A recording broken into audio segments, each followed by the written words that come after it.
So here's the thing. I couldn't be attracted to a man who's not successful only because the qualities it takes to be unsuccessful in this day and age, you have to be relatively lazy, and you have to be, because there's so many opportunities to education or to online marketing or something like that. So I don't like the traits that keep a man unsuccessful. I like the traits of a successful man. But reality is, the more a woman is physically attracted to you, the more she makes access to her easy. The more physically attracted she is to you, access becomes easy. The less attractive to you, the more barriers become available. So that's why I think that when she's placing barriers there, there's a lack of physical attraction. So you are overcoming physical attraction to access her, and then you run the risk of her being physically unfaithful. So that's why I don't recommend it. Yeah, that's so interesting. And I've heard you say that rich men get cheated on more than... Far more. That's so interesting. Yeah. Okay, we'll get to that in a second. Yeah. So here's, to your point, the reason that I think that the reality is slightly more complicated, certainly for guys, maybe for women, is that when, like, nobody expected me to do well. My mother, when I left for college, quietly assumed I was going to fail. No, definitely not. So we were on the border between middle class and lower middle class. Okay. You had access to education?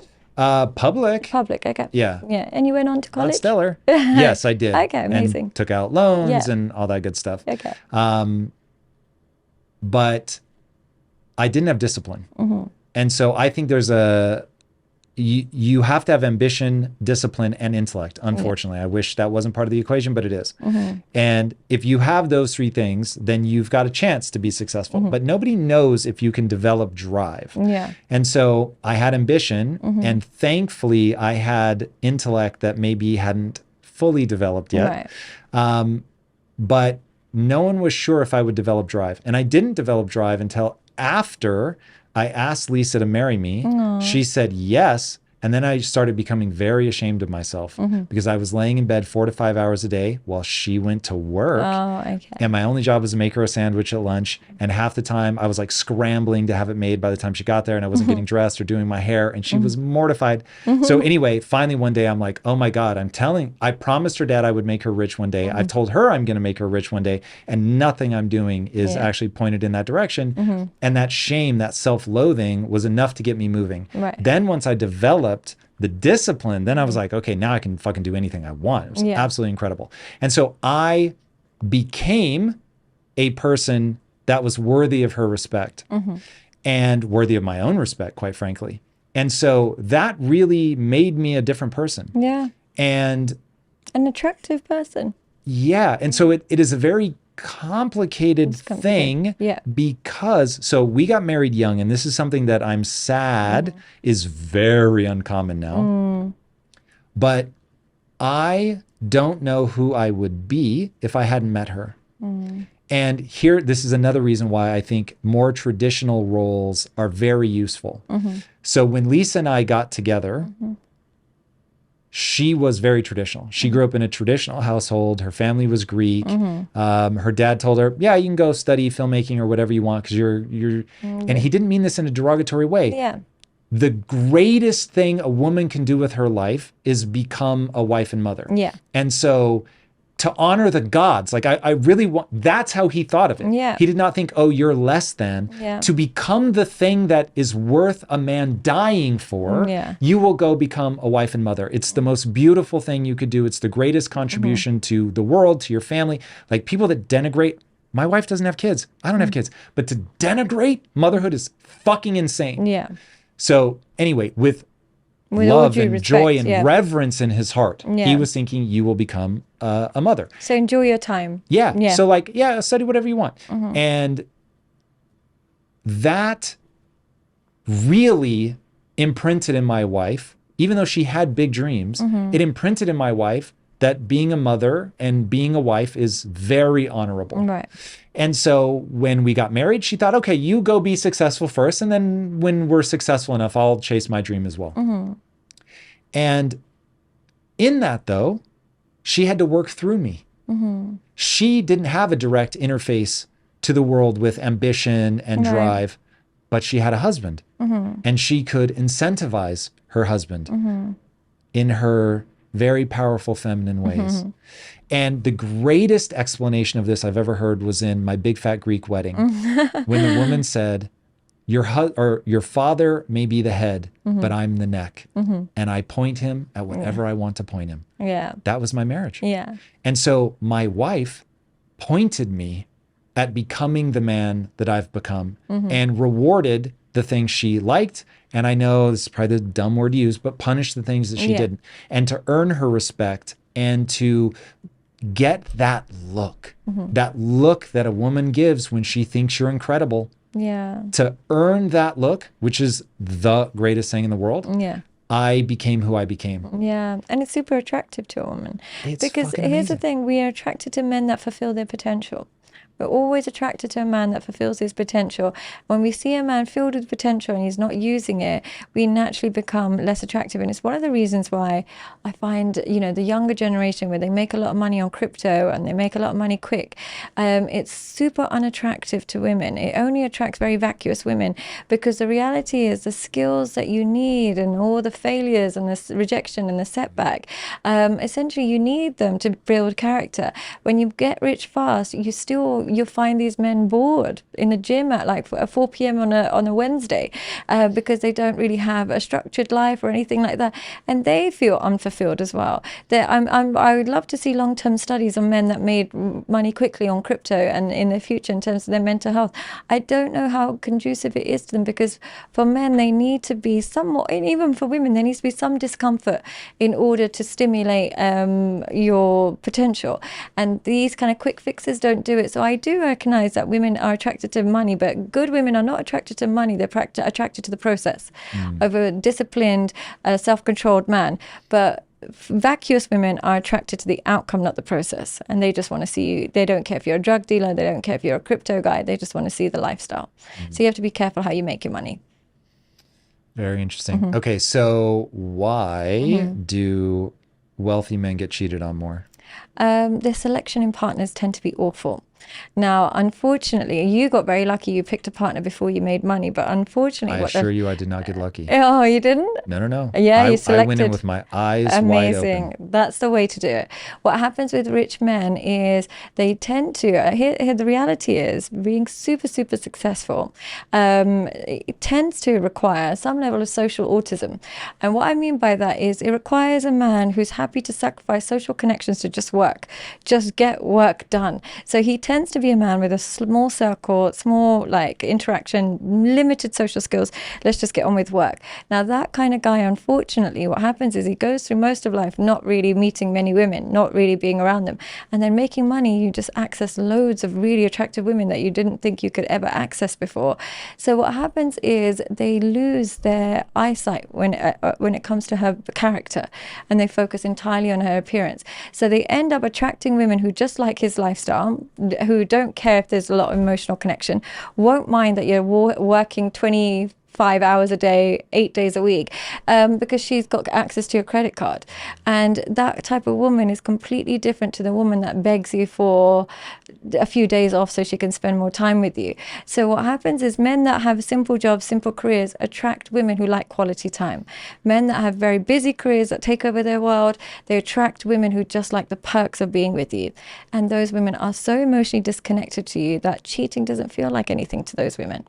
Whereas the women that build with you and are emotionally connected to you, crave quality time, they don't want that CEO lifestyle. So they filter themselves out. So you end up with a pool of women that are more likely to cheat. It's really interesting. Yeah. This is why people really have got to ask themselves the question, what is going to need to be true for this relationship to be worth the sacrifices? Yeah. And if your answer is sex, you're in real trouble. And you have to ask yourself, if your motivation for becoming rich is getting more women, you have to think about the quality of women. If you couldn't access her without money, then chances are any man with money can access her. And if you, if you can access her without money, she's your level. But if it takes money to access her, you are replaceable by the next man who's an ATM. So don't do it. Unfortunately. We have to be realistic with our expectations. If you're a 4 out of 10 guy that happens to be a millionaire, the reality is a 10 out of 10 girl is still not going to be physically attracted to you. She's still going to just be attracted to your lifestyle. So she's more likely to still get her physical needs met elsewhere. And the amount of women I see cheating on their rich husbands is unbelievable. The weird thing about this for me, and it may just be that you're right, and there's a self-selection bias for the female version of sociopathy, quite frankly, because typically men cheat because they want a novel sexual experience and women cheat because they want an emotional experience that they're not getting from their spouse. But this is a totally different thing, it sounds like. But I also, because usually the emotional connection is limited when a man is so busy. But I say rich men have it the same way beautiful women are more likely to be cheated on. And people are always confused by that, because they'll say to a beautiful girl that gets cheated on, like, you're so beautiful, how did he cheat on you? And I always say you're the most likely to get cheated on if you're a beautiful woman. And the reason being is, you've got to remember, men are terrified of women and terrified of rejection. It's not a nice feeling. That man that is able to go to that 10 out of 10 in the club or the 10 out of 10 out of the street and try and approach her and try and be with her is a man who wants women and wants beautiful women so much that he's able to forego his risk of rejection. He really likes beauty. So that man is always going to be attracted to beautiful women. Beautiful women are a big value to him. He likes that. That's an important outcome for him in his life. So when you're with a woman who's super beautiful, chances are you've been with other beautiful women, or beauty means a lot to you. You're willing to risk rejection for it. So unfortunately, what happens to women is that shy, quiet, good, reserved man, if she's really beautiful, he won't approach her. He doesn't care to go through the potential rejection to get to her. But the guy that has plenty of women, who really values sex, really wants sexual intimacy, really likes beauty, is the only pool of men that come to her. And that man is more likely to be unfaithful sexually. So beautiful women and rich men, they're the most likely to be cheated on. That's really fascinating. I don't think that's what people expect. So it's not, it's not necessarily the case all the time.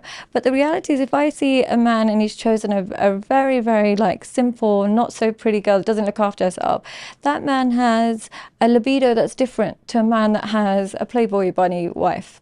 His libido is different. He's the type of guy that's okay with average and isn't super, super distracted by beauty, and just sex isn't the forefront of his mind. Whereas a guy that's got the Swedish supermodel, sex means something to him. Beautiful girls mean something to him. Accessing beauty is important. He's more likely to stray. So the whole red pill movement with guys today feeling like they're pulling back the curtain on how the world really works and they're understanding these games with women. What do you tell them? It's nonsense, and put it all away. And it's literally a disease that you've inserted into your brain. Genuinely. And how do you put it away? I've heard you say delete your dating apps. Because here's the thing with the red pill. You've got to understand that men that are successful with women don't actually watch red pill content. This doesn't really appeal to them. Men that have good success with women, who select women wisely, who have good, healthy relationships, they don't actually watch the red pill content that much. It's the men that suffer with women are the ones. Either they've been hurt or they suffer in general. They're bad at selection. They're the ones that listen to it. So what happens is the red pill content exaggerates their existing fears. They usually have an underlying fear or bad or poor selection, and the red pill content will tell them exactly what to fear, how to fear it, and their strategy is to avoid it. But it's not actually teaching them the skills and tools that they need to create a good, healthy relationship. It's just how to protect yourself against the evil that is women. And so it's really dangerous to them. It actually doesn't help them overcome their shortcomings. It just exaggerates them and validates them, and then makes them more fearful of women and more weak. More weak what? Red pill content creates weak men. Say more. Because what it does is it teaches them how to select terrible women. It teaches them have lots of money and you'll get lots of girls. Have a young girl that's half your age, that's what you want. These women are just there for lifestyle. Of course they're going to cheat on you. Treat them mean, keep them keen. basically attract a broken woman. Have a woman with no standards, who loves lifestyle, is a bimbo, doesn't intellectually challenge you. That's the woman you should be with. What is this nonsense? How are you going to create a marriage out of that? That's what they teach them. So what if you could be the empress of the red pill for a year? What would we be? What are some of the lectures that we would give to try to get them back on track? Like, they've got a base assumption that the woman is the enemy, that money is going to solve your problems. If you've ever come across a woman that's your enemy, it's because you've had low self-esteem and poor boundaries. It's never the woman. Yeah, never ever. There are thieves everywhere, but my house has never been broken into because there's a lock on the door. There's drug dealers everywhere. I've never taken one because I'm not interested in that. Now, if you are constantly getting played by women, you are constantly getting used by them, they're cheating on you, it's because you saw red flags and ignored them and went forward because your low self-esteem was driving your selection process rather than your actual boundaries. So it's entirely and utterly your fault. There are terrible women everywhere in the world. But if you are a man who's secure enough and willing to walk away when you see red flags or when you see your boundaries being crossed enough times, you will never experience the wrath of a terrible woman. You might come across them here and there, you might get burnt here and there, but you'll never really fall prey to it. But I see men whose wives have, you know, stolen access to the children, don't allow them any access, taken all their money, cheated on them. But I always say to them, even when it gets to that point, she didn't become this woman yesterday. She had all of the red flags from day one. And they'll say, yeah, it's true, she used to deprive her other ex of seeing the children. Or, yeah, she used to date a billionaire and took half of his money. All of the red flags were pre-existing. They don't come overnight. You choose to ignore them. Oh, she was talking to her ex when we first got together, or she had a boyfriend when we first met, but I managed to steal her. She showed you who she was. You chose to ignore it. You can't accept that you chose badly and you as a man failed yourself. And now you want to believe that they're the enemy, when really the enemy is your own low self-esteem. So how do they raise it? Problem solving. This is what a man needs to do. If you want to raise your self-esteem, it's very simple. You take all the problems you have in your life, whether it's financial, whether it's with women, whether it's with connection, and instead of seeking highs, like if I'm missing out on women, I could easily hire an escort and get the feeling of a woman. Or I can work on the skills I need to access good women. I problem solve while avoiding highs. If I'm overweight, I could easily just, take a few pills and lose a few weight or get some surgery. Or I can learn the skills on how to have a healthy diet and why I use food as a coping mechanism and get rid of that. I have to take all the problems, find a solution to them, problem solve, and I'll start to respect myself far more. And once I start to realize I have the ability to solve problems, I start to trust my own judgment a lot more. And know that if something goes wrong, it's okay, I'll fix it. So if she walks away and if she doesn't like my boundaries, no worries, I'll find another one. I'll be able to do it. But it's a lack of ability to problem solve makes men feel overwhelmed, and then they seek highs rather than solving problems. Why delete dating apps? I said that, but in the reality, I do understand it's very hard to be single. It's really hard to be single. I know it's super, super hard to be single and find people and meet people in an organic way. But unfortunately, what dating apps does is it polarizes you, where either you're have an abundance and illusion of options and you think everybody's replaceable and you just have very kind of minimal investment relationships and you replace people, or you just get non-stop rejection and you start to really suffer in the form of low self-esteem and think, fuck the dating apps, I'm just going to go pay for an escort. Either way, it distorts your self-image in some way, shape or form. You either start thinking you're king of the castle because you can get so many girls, but really most of the girls on there are also a bit, lonely and desperate and maybe on the rebound, or you start thinking you're the ugliest man on the planet and you need to rely on, escorts or something like that. Either way, it damages the self-esteem. There are lots of success stories and I don't completely forbid it, but I do think there's dangers in dating apps. So how do people today meet other people? I wish I knew. How'd you meet your significant other? I met through work. Yeah, work related and stuff. So mine was all investment related. So I had that luxury, but I really wish I knew, because a lot of people come to me with this question. What is a good way to meet people in LA? I don't know what it would be like in LA. Is it bars and clubs or? I mean, I wouldn't rule those out, but that isn't where I would start people. So I would figure out, because what you were saying at the beginning is so right. You want to match somebody's values. Yeah. The reason that arranged marriages, as much as I'm opposed to it, has some logic is the somebody who's been in a marriage, raised kids, cares deeply about their kids, they're going to be like, okay, what are the real things that allow somebody to be long-term successful in a marriage? And it's going to be values. It's going to be, okay, they share enough values that they're going to be able to get along. They're probably looking for people that are good at problem solving. Novel problem solving is arguably the greatest skill anybody can develop. Got a job and, you know, and all of these educated. They will have passed certain hurdles and all that stuff. It sounds like really boring stuff, but this is why I like your advice. It is grounded in reality. It's actually practical. Okay, so if we know that's really what people need to be doing in order to find somebody, I would say, what are your values? What are the things you like? And then go put yourself in those physical circumstances where you're going to be around those people. Like a gym or like a, Could be a gym if that's your shtick. But women, I would say, are very weird about being approached at the gym. There's, and look, I don't go to a public gym. If you're attractive enough, all the rules go down the drain.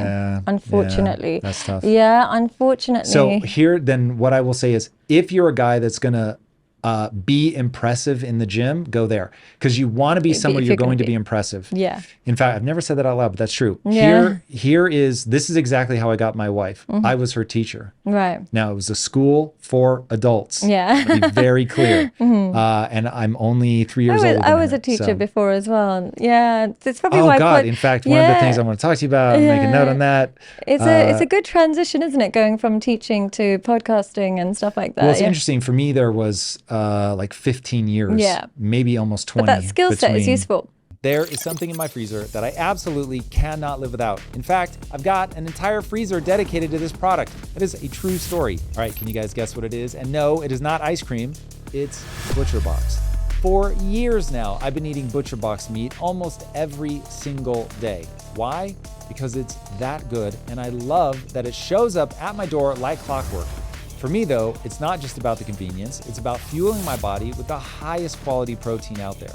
New members who sign up will get their choice of organic chicken breast, grass-fed ground beef, or wild-caught salmon in every box for an entire year. Plus, you'll get $20 off your first box. Just go to butcherbox.com/impact and use code IMPACT at checkout. You'll get your choice of a free protein in every box for a year, plus that $20 off your first order. Click the link in the show notes and head to butcherbox.com/impact and use code IMPACT. Yeah, I get why you say that. I've never thought about that before, but I get why you say that. You were saying you met your wife? So she saw me in a shared interest. So she came to learn film. I was teaching film. So we both shared a deep passion. And then she saw me at my best. Yeah. She saw me doing something where she was like, oh. Yeah. And then look, here's something people hate. But power dynamics is a whole thing. And look, real. I get it. My wife and I are a Me Too story on a different timeline. The good news is she's the only student I ever hit on. Literally once. And that was it. And are you only like 3 or 4 years apart? Yeah, three and a half years apart. It's not real, So you want to find a circumstance like that where it's a thing like, I really enjoy this thing and it gives me a chance to shine, because you need a way for them to see what you're good at. And what if you're not an impressive person? You have to become impressive, or you have to date down. Yes, or you have to date down. Them's are your options. Yeah, that's so true. My whole thing is, and I know that the black pill community really hates the idea of maxing. What's maxing? Where you go, okay, I'm going to max my looks. I'm going to max my body. I'm going to max my whatever. But that is the only thing that fucking makes sense. And what do they think you should do? They just want you. And look, my dearest black pill people, I get it. Yeah. Because you can't imagine how much it wounds my soul that I will never be as smart as Elon Musk. Yeah. That really bothers me. Really? Oh, yes. That causes me no small amount of pain and suffering. The fact that you're smarter than like probably 5 billion people? Literally doesn't help. Really? It doesn't help, not even a little bit. The only thing that comes to my rescue is understanding the only thing that's torture is constantly lamenting that I'm not going to be as smart as him. Okay. So that's a waste of time. Yeah. If there's something I can do about it, go do something about it. And if there's not something I can do about it, stop fucking worrying about it. The whole game is how you feel about yourself when you're by yourself. Yeah. That's it. So if you focus on the look, if I were horribly burned and my IQ were lower, my life would be worse. There's no way around that. There's no two ways, unfortunately. And so I get it. But if that were my lot, investing in how shitty it is fucking stupid. Makes no so sense. As somebody who my heart, the way I'm expressing myself right now is because I love people and I want to see people be happy and I want to see them flourish. And so I'm telling you it's fucking stupid because it won't help you be happy. It won't help you find fulfillment. So you've got to take on the Jocko Willink attitude of I'm horribly burned. Good. Yeah. Now what am I going to do with my life? Because I can't undo it. So either go become a scientist that fucking figures out how to deal with horrible burns, or go be an author and or develop Ready Player One and create a world where your own physicality matters far less. Whatever, but sitting at home lamenting it is the only thing that doesn't make sense. It's so in my life I have a rule. I only do and believe that which moves me towards my goals. Since my number one goal is to feel good about myself when I'm by myself, I can't sit here and spend cycles worrying about the fact that I'm not smarter than I am. It is what it is. So I'm going to maximize the intelligence that I have. And I'm going to figure out, okay, if we can all get 100 times better, literally everybody. The guy with a 98 IQ can still get 100 times better because that's what the human brain does, is it grows and adapts. But you have to apply yourself. So what would you say to men that are like not taking care of their weight or just not investing in themselves? Do they just have to, should they just accept that they have to date down? Because what I find with my clients that have not taken care of their appearance, that have not kind of reached their potential, what they end up doing is maybe marrying somebody that's in Thailand or living in the Philippines who needs a visa, who needs somebody to kind of save her and her family. And that's where they feel impressive. So instead of like out their potential, they just go find somebody more dire that they can look impressive in front of. Do you think that's a strategy they can use? If it works, but it feels like a very fragile strategy. It usually doesn't work, but that's what they think would work. Do you think in the meantime that gives them a false sense of self-esteem? If it gives them I don't know that it gives them a false sense of self-esteem. You're actually able to help somebody, and that is amazing. The problem is once you've helped them, then they're going to be like, rad, thanks, bye. But here's the problem. They think it will be in exchange for emotional intimacy. And you can't actually buy emotional intimacy. Facts. You can do everything else, but you cannot buy emotional intimacy from a woman. So though it makes them feel like a superhero, they're expecting her to be genuinely in love with him and genuinely appreciate him when really he's her like kind of Obamacare plan. So unfortunately it doesn't work that way, and they suffer in the form of lower self-esteem on the other end.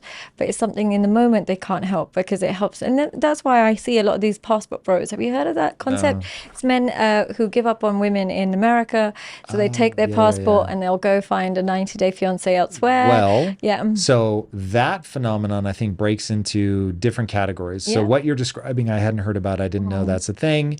I would definitely, while I think when you help somebody that is real, if you're expecting that to lead to sex and a real relationship, it's not going to. Yes, I think you need to date within your sexual market values. You need to be honest with yourself. One thing I've always prided myself on, I don't lie to myself.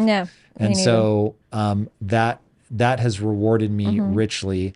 Largely, like as I got rich, I did not even think about trying to find another woman. I was like, dude, sharing a life with somebody is the bomb. And if somebody is with me for my money and they're super hot, they're going to be like, I mean, you've been talking about this. They're going to be with me not because they're attracted to me, but so because they what want drives you if you don't, you know, it's, you're in a monogamous relationship, you're, praise be to God. I mean, I don't know if your viewers have ever seen your home, but it's unbelievable. And so what drives you? I was asking Lisa this as well. What drives you? You guys are literally doing so incredible, but you haven't slowed down. What is it that keeps you going? Meaning and purpose is the only thing that matters. Oh, amazing. Meaning and it gives you a legacy or something? Nope, or I don't think about legacy because I'm not having kids, and once I die, that's it. I will be completely unaware of anything. I cannot, as I think it was Marcus Aurelius said, you can't enjoy your posthumous fame. So even if I'm able to do something that lasts beyond me, I won't fucking know. I'm dead. You've accepted mortality. You don't need to live beyond 100%. it. So I just know that life is about a neurochemical state, and you're doing everything you can to be fulfilled. Right. And so I learned very early on that the only way to be fulfilled is to work your ass off to gain a set of skills that allows you to serve not only yourself, but other people in a way that you find exciting. Right. And so that's it. We started Impact Theory for that reason. But I could see myself at some point saying, this is too much. I don't want to work this much anymore. And so I've already worked out like what those plans would be. And you would ever change your mind on kids, or you think no? At this point, I don't. So first, let me define how I feel about kids. And by the way, for listeners listening closely, there's an open loop because I said that there were two things that could be the passport bro thing. So I will try to remember to come back to that. Would I ever change my mind on kids? The thing that I actually think about kids, I really want kids. Like I really want kids. I could write you poems that would make you convinced that I've had kids. Wow. Now, the reason I can do that is because I big brothered for a kid for 8.5 years. Right. And so I know what it's like to have somebody love you and you love them back. And there was a moment where he begged me to basically be his father and to take him on. Now, unfortunately, I did not know he was being abused. And so I was like, man, I'm so young, bro. I'm like, I'm not ready to be a dad anyway. So I know that experience maybe more intimately than people give me credit for. But it's also part of why I don't want kids. So the only thing I want more than to have kids is to not have kids. Right. And one of the things I wanted to talk to you about is I have a real fear. The only thing, this is going to be controversial, the only thing that makes a relationship worth it to me, because it is a sacrifice and constant compromise and constantly dealing with the way that women look at the world, which sometimes drives me fucking crazy. And I know that the way that men view the world drives Lisa crazy. I totally get it. But it is just a big ball of compromise. The only thing that makes it worth it is to be somebody's number one. And when a woman has kids, your number whatever, how many kids she has. So if she got 3 kids, you're number 4.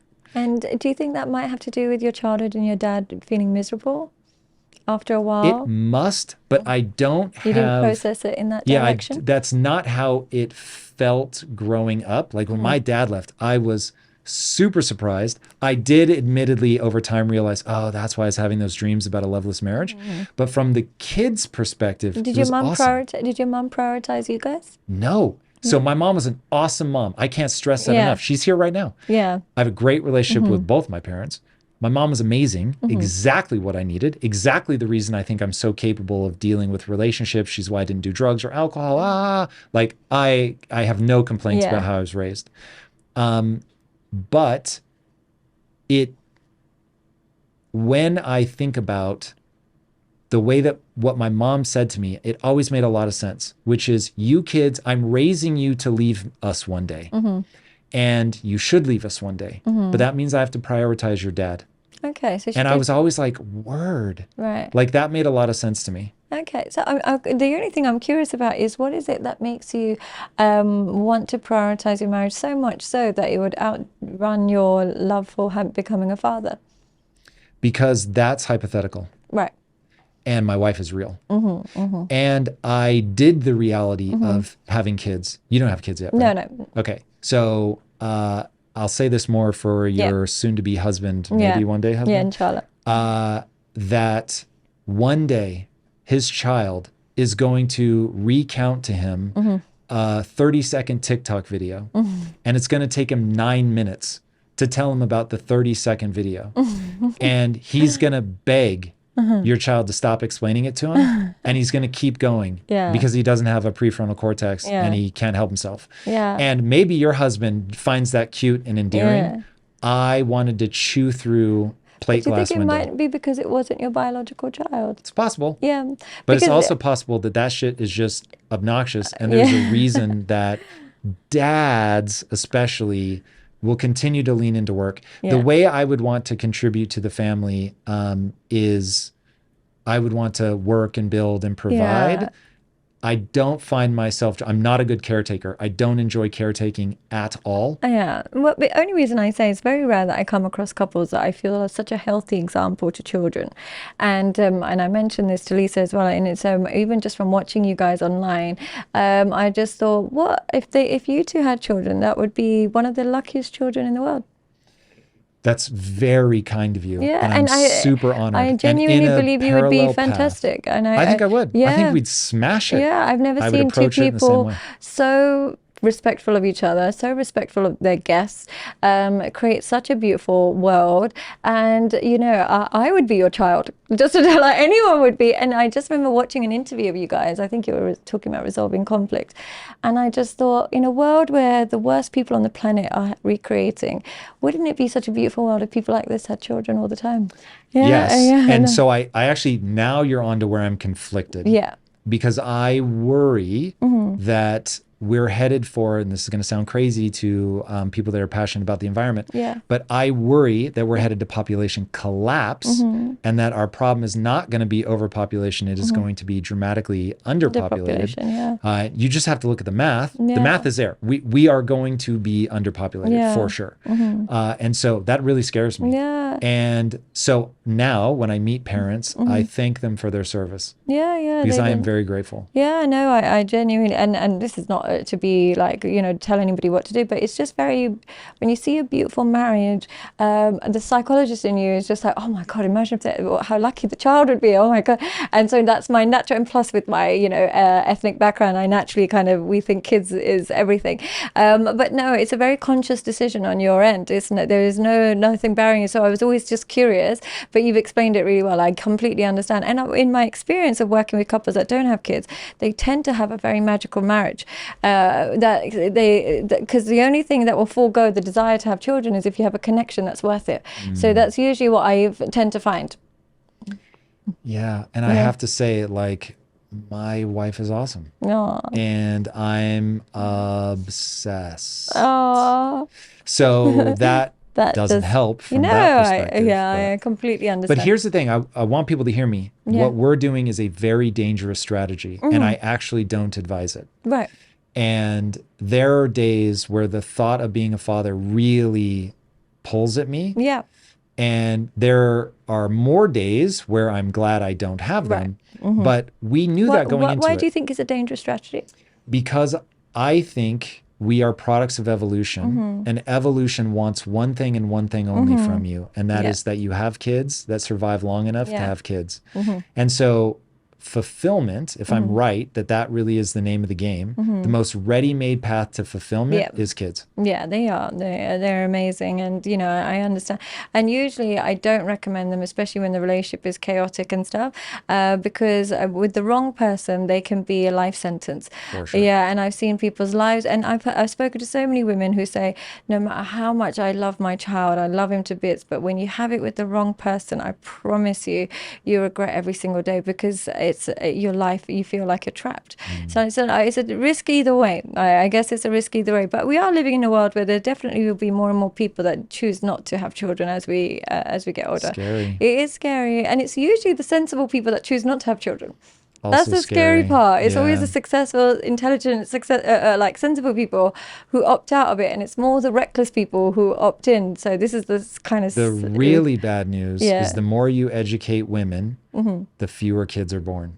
Oh, yeah, that's true. That's very true. Those are just facts. Yeah, so I wonder what the correlation is with that. That's very easy. What do you think that is? From an evolutionary perspective, you had no other option, basically. There was no birth control. So if you wanted the protection of a man, like even just forget romance for a second, if you wanted to be protected in times where that was a real fucking thing, which is the vast majority of our evolutionary history, you were going to have sex. Yeah. And if you had sex, the odds of you getting pregnant were virtually 100%. Yeah.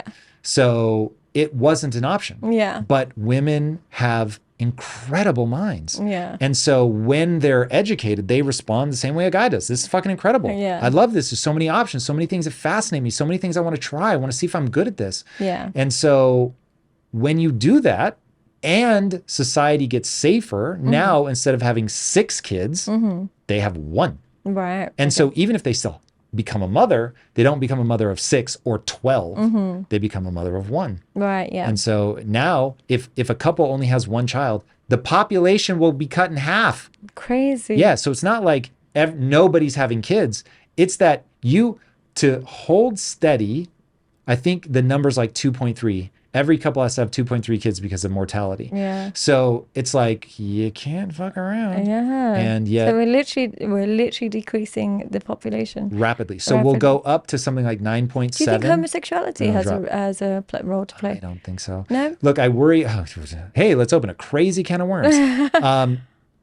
I have a feeling, this is just a hunch, it's a hypothesis. I do not have the data on this. I could be totally wrong, and no worries if I am. But something is going on that's disrupting our endocrine system. I have a feeling that it's microplastics and other environmental toxins. And that's really causing some strange effects. The effeminization of men, the masculinization of women. And but it's so visceral in America. It's like, maybe it's just an LA thing, maybe, but whenever I'm in America, the men are almost androgynous, and it's so different to anywhere else in the world. So I don't know if I'm not really much of a conspiracy theorist, but it just doesn't seem typical. And I don't know if it's just in big cities or whatever it is, but there does seem to be a shift. And I don't know if that's socially conditioned. I don't know if it's because we're exposing people to more choices and, exposing to more sexual pleasure, but it does seem different. Now I'm talking about an idea that I have not researched, so I will merely explain how I approach the problem. Looking at it, it's almost certainly going to be multifactorial. It's going to be a lot of things. But I've had enough health guests on the show to know our endocrine systems are being disrupted. Nobody debates that. Something is going on. So can you biologically change people's sexual orientation? Ooh, that I'm not speaking to. Yeah, I don't know. All I'm saying is that there is something that the androgynous vibe is some percentage, could be 1%, could be 99%. I have no idea. Some percentage of the equation is going to be when you disrupt the endocrine system, you're going to get unexpected results in terms of sexuality, sexual preference, et cetera, et cetera. It's way too early for anybody, especially myself, to say definitively what that is. Cultural will also certainly be a component. It is utterly fascinating how much flexibility there is, especially in female sexuality. From what little literature I have looked at, females do seem to have an easier time being bisexual than men. And so there's some pretty, do you think that might be linked to the fact that we believe that men are more forgiving of bisexuality or more encouraging? In women, you mean? Yeah, or more encouraging. Like I know that as a woman, if you tell a man you're bisexual, it's almost encouraged. Yes. But if you tell a woman that you are a bisexual man, it's automatically discouraged. Correct. Or at least she loses attraction. So do you think the flexibility comes from the forgiveness of men or the encouragement of men? Okay. Can I just completely derail? Yeah. And I'm asking the audience as much as you. So please, everybody, understand that I've asked evolutionary biologists this question and nobody knows. So I am speculating. But I'm speculating having read a lot of books on the topic. Okay, so here it goes. The question I want everyone to ask themselves. Ask yourself this. Why on God's green earth is the clitoris on the outside? Okay. That doesn't make any fucking sense. Right. For you, if I'm right, and all evolution cares about is that you have a child that lives long enough to have a child, then women should want nice, deep penetration. Right. Because the reason why a man thrusts deeply at orgasm is so that the ejaculate is as close to the cervix as humanly possible. Yeah. So the sperm has to travel the least amount of distance. But you put the pleasure button for a woman on the outside? What the fuck? Like, that is the weirdest thing I can possibly think of. Okay. So then you have to, why would this be? Okay, look at the animal kingdom. Again, I know I'm speculating. I know I'm way out over my skis here, but this is so interesting to me. Yeah. Okay, if you look at bonobos, who are one of our closest relatives, they will use female to female genital contact as a way of mending relationships, of bonding, women to women. Now, if women are literally biologically gifted in all the ways you would need to be gifted in order to care for an infant, from being able to feed them from their body. That's fucking crazy. 15% of women have a fourth photoreceptor, which means they actually see colors men can't see. One hypothesis is that allows them to see changes in the skin tone of their child, to see if they're sick, distressed, whatever. Their ability to pick up on emotions, nonverbal cues, they just outscore men left, right, and center. So if the clitoris is on the outside as a way to allow women to bond to men broken fences in order to have additional care for the young, so that they'll team up and they'll look after the infants together, you can understand then why the infant would be more likely to survive longer. Now, I've asked that question directly to evolutionary biologists, and they're like, maybe, but there's absolutely no data to back that up. But that to me just makes all the sense in the world. So now you get to one, from a guy's perspective, if I can convince two women to be together and allow me into the mix, now I have access to two females. Obviously much better. From evolutionary perspective, if I can hoard resources, and so now it actually makes sense for women to come to me, and nature does not give a shit if one guy populates 1,000 babies, 10,000 babies. I mean, look at Genghis Khan. Or... But wouldn't the women compete for the resources compared to a monogamous man? Women will... A guy will only be able to monopolize as many women as they can give resources to. Is that what you're asking? Yeah, I'm just wondering if evolutionary encouraged two women to be with one man, wouldn't they, and maybe almost be bisexual and just kind of make it easier, would there still not be a source of enmity regarding the resources? Well, so yes, undoubtedly.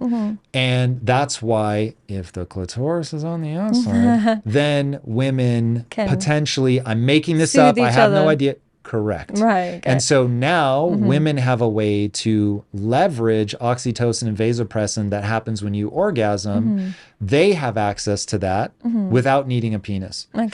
Now, again, I am, this is just a hypothesis, but man, I've really tried to invalidate this. And it just, there's so many things that are like, it could be. Could it be that sometimes the reason for the clitoris to be on the outside is because during menstrual cycles, they can't really get pregnant through penetration anyway. So there might as well be a way to outsource pleasure without, needing. It's certainly possible. I have no data to say I don't have any data. I'm making this up I'm just curious. From personal experience, women tend to be turned off when they're on their period, that they don't want people near them, that they would rather, let's wait.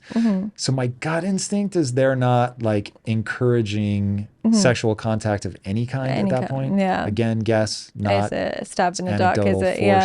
Sure. But it's good to kind of stimulate. I've never thought about that before, though. I think about that endlessly. How do men put themselves in a situation where they can avoid the kind of woman that's going to cheat on them? Here's the thing with men. This is a really key difference why I always say men get cheated on so much more than women do. With women, we enter relationships with the assumption the man is going to cheat at some stage, and then we're looking for evidence that he's not going to do it. So we go in with our, alertness on. Most women, and I think there's an evolutionary reason for that, because obviously we don't want to be left pregnant and all these things. So most women, when they meet a man, they'll start to check his online, when he's online, who he's following, and then over time, they earn the trust and like, okay, I can relax. He's actually quite good. Like, I haven't seen any problems. Perfect. With men, they go into relationships with the assumption she would never. They go in with this naivety when they're dating that, why? No girl would. And the other thing men do is because they've selected a woman, they want to justify their selection. So they assume she's a great girl. They assume she's a good girl simply because they've selected her, not because she's earned any of those values. So what happens is they ignore a lot of the behaviors that predict cheating. And the behaviors that predict cheating are so easy to see, but they avoid those and they just focus on what they like, because particularly if they're sexually satisfied, they will literally avoid all the evidence. So how they get cheated on is they go into it with a naivety. Now, men who have been with lots of women will tell you that women are no more innocent than men are. They've been on the receiving end when they've been in bed with a girl and she's called her boyfriend and said, oh, I'm just going to be home. They've seen that side of women. Some men have never seen that side of women. So they just think that doesn't exist. So what happens is they go in with a little bit of naivety and they literally take words over behaviors. As soon as a woman says, oh no, I don't do this, or I'm a traditional woman, they won't look at it. They will say, well, she's a traditional woman, but she's been on a private jet recently, or she's gone on holiday with, and she didn't tell me who she's going with, or, you know, she's always in the club and she doesn't tag me or any. They don't connect the dots. They simply go by what she says rather than what she does. And I notice this particularly with men who have terrible relationships with their fathers and just grow up in a single parent home. I always say men who grow up in a single parent home are far more likely to be cheated on. And the reason I believe that is when you grow up with just one parent, you have only one version of event. You only have a female perspective of the world. You kind of just think, okay, what mum says is almost true because you don't have a way of fact checking it. When you grow up with your mum and dad, you see that mum also, you know, she can be a bit annoying. Dad is difficult sometimes. You see the dynamic and you can fact check the truth and you validate what is being said.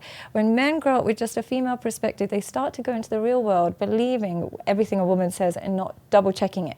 So when she says, oh, my ex was so controlling, he used to always think I was cheating on him, he won't say, why did he think you were cheating on? Did you do anything? They'll just think, oh my God, how he's so toxic. I'm going to prove I'm so much better than him and I'm not going to say anything. I'm going to let you do whatever you want. They just adapt to her perspective. So that's the first thing. And the second thing is because they grew up not seeing what a wife looks like, not seeing that women, you know, they tend to come home when they're happy. They don't always go on holidays with their friends. They don't come home super late. They don't stay over really. Like, you know, when they're married, they kind of stay home with they want to come home to their husband. They didn't get to see that growing up. So when their woman is hyper independent, they don't see it as a signal that she's not attached. They just see it as this is how women come. And therefore, they select women who are usually more likely to cheat on them because she has those traits of a single woman that they don't notice. They don't notice. Does that make any sense? Or is that... It does. I assume the things that you went through are the behaviors that predict. So they're going out clubbing. Yeah. They're not taking you. What are the things that if somebody's being naive, that they're being naive about? So certainly that women are capable of it. Yeah. But, oh God, I hate to even say this, but like, what are the red flags? What do people look for? Well, here's the main naive thing. They simply think that if they treat her better than what she normally goes for, they've got no competition. So what I mean by that is they'll walk into a room and they'll be like, I'm the richest guy here. Oh, I've got no competition. Or I'm the tallest guy she's been with. Oh, I've got no competition. Your competition is not defined by other men. Your competition is by how loose her boundaries are and her values. You could be the best looking man she knows. You could be the richest man she knows. But if she is somebody who really values independence and really, really values her own kind of liberation, she will not care if she's cheating with someone less than you, more than you, whatever it is. It's her desire to be independent and not be caged. Now, what they'll do is they have this false sense of security that they've created for themselves rather than based on her behavior. Your sense of security should come from her level of dedication. How do you monitor her dedication? She naturally respects the relationship more than her independence. So what I mean by that is, yes, she might want to go to Mykonos every summer and she might want to go Monaco, but she understands that, you know, when you're in a relationship, in those environments, it can get a little bit tricky. So I'll go, but I'll probably want my husband there, or I probably want you. What they think is, my woman would never. They don't think that my actual loyal women would rather not put themselves in those environments. They have this mentality that she wouldn't because I'm the best she has. But if you were truly the best she has, she wouldn't put herself in those environments. So look at her choices, look at what she chooses to do. And if she places herself in environments where alternatives are presented regularly, she does that, then she's probably not satisfied. And the other thing that they forget is some men, particularly young men in this generation, you know, if she's bisexual or if she brings other women in and this, that, and the other, they're actually very happy about that. They really love that. They're like, oh my God, she's so cool. She got other women involved. The biggest chokehold you can have on a woman is when you're the only person that is able to sexually satisfy her. When you invite other people in, and man, woman, whatever it is, you're opening the door for her climaxing because of somebody else outside of you. You lose your chokehold in that moment. I see some of these really like red pill kind of guys who'd be like, oh, my woman, she lets me get with other girls and she even joins in. And the moment she can climax because of somebody other than you, you lose your chokehold over her. There is women out there that I know that are beautiful, got many options, but because they haven't been with many men and they're a bit like scared of their man, they'll stay loyal to him even if he's in jail. They won't go anywhere because they haven't tried other men. But other women, that because the man has opened that door for her and invited other stimulants into the relationship, you lose your ability to get complete and utter sexual submission from her when you invite too many alternatives for her. Okay. All right. This is very interesting. All right. So the first thing you said that really sparked me is this idea that too much independence is a problem. So remember, men and women, by the way, I just want to make that clear. It's for men and women, I would say that.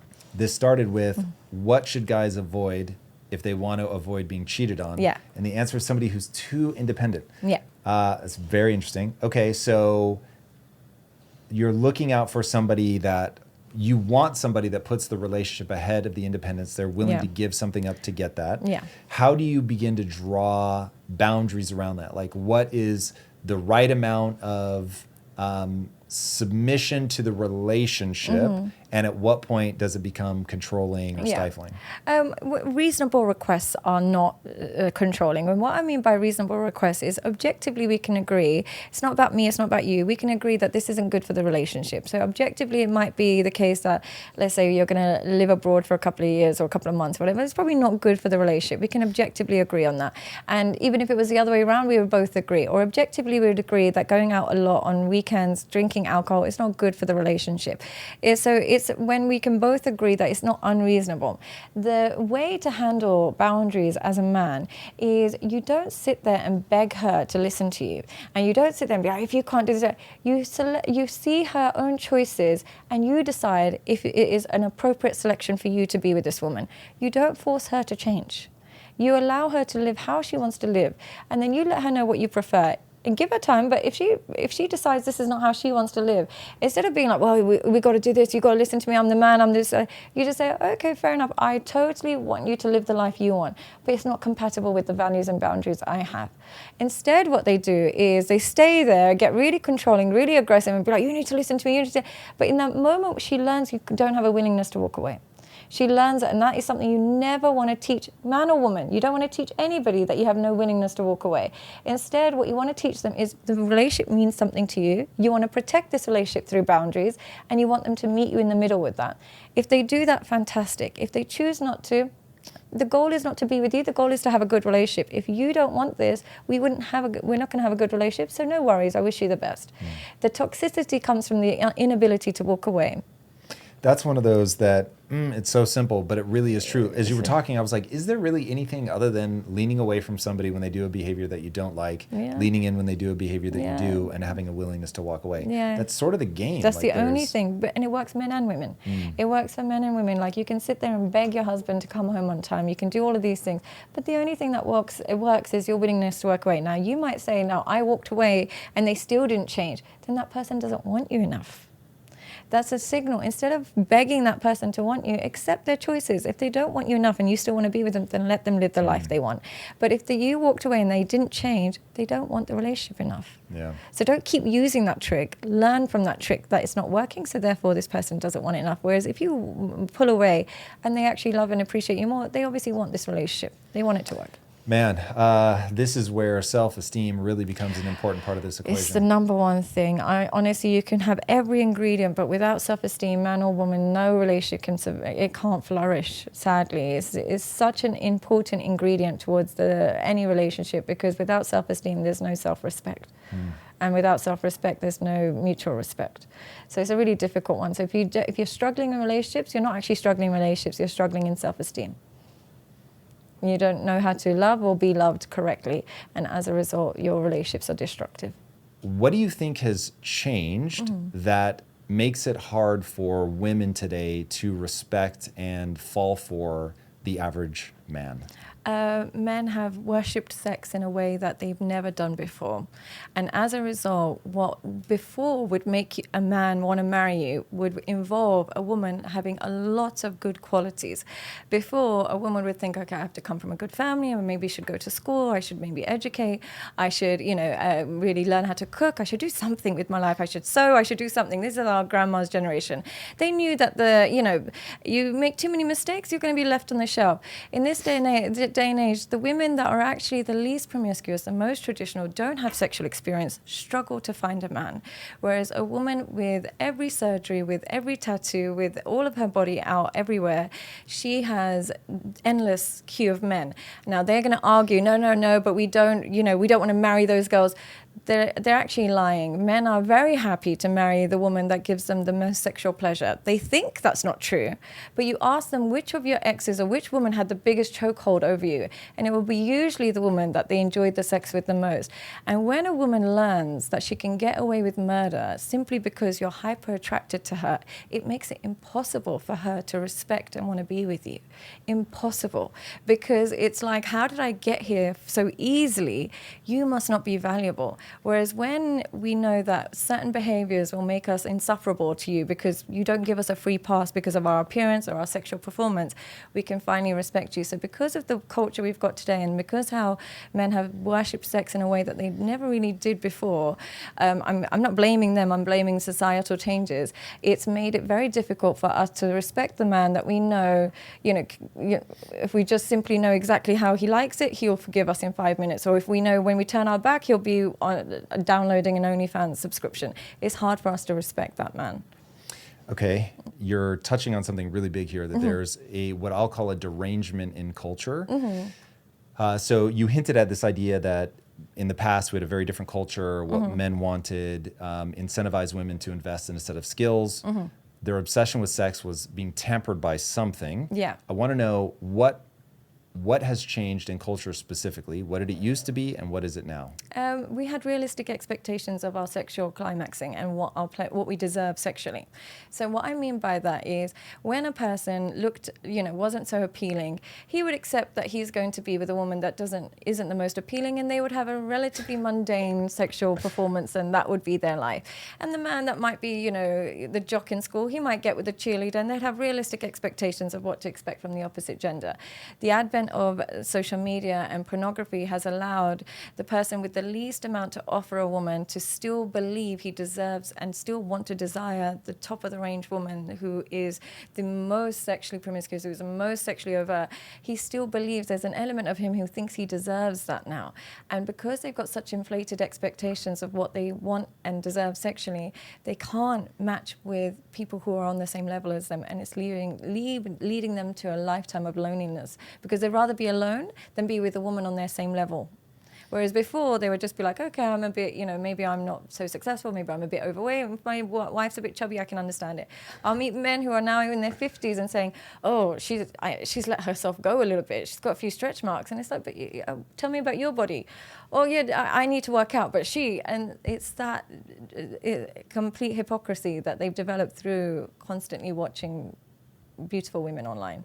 All right, is that the core cultural wound, that we no longer are being realistic about our own sexual market value? Yeah, I believe so. I think the inflated expectations from what we're watching and not being aware of what we bring to the table is one of the core issues, but also the liberation of sex, of how it's got no cap on it anymore. So just a normal, we would kind of just probably expected by the time our parents got into our 50s or 60s and stuff, they would have just a normal kind of sex life.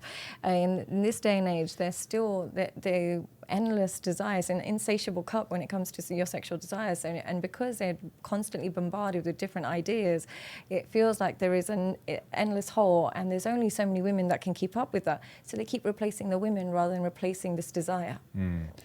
Okay, so if we were going to assign percentage blame to men and women, and I definitely want to dive into the idea of deserve more, but if we were going to assign blame to men and women, are men deranging it more, or women deranging things more? Men entirely. men entirely, and they'll hate that. They'll be like, no, women have lost their this, women have that. I'll tell you why I say that. I happen to be a woman in a very unique position where I have a kind of a presence on social media where I do help men, like you. We help men on a regular basis. And on a daily basis, a short will get millions of views, and I'll have men message me saying, you saved me from suicide, you saved my relationship, you've helped me so much. And then I'll look and I'll think, I remember I was going on my Patreon. I have a Patreon where you can sign up and you can ask me questions, and I'm doing fine on my Patreon. But I looked at other content creators who I've never seen before, like women that I've like, oh, I don't know what she's done. I've never seen, she's got nowhere near the reach I have. And this is not in a competitive way. I was just curious.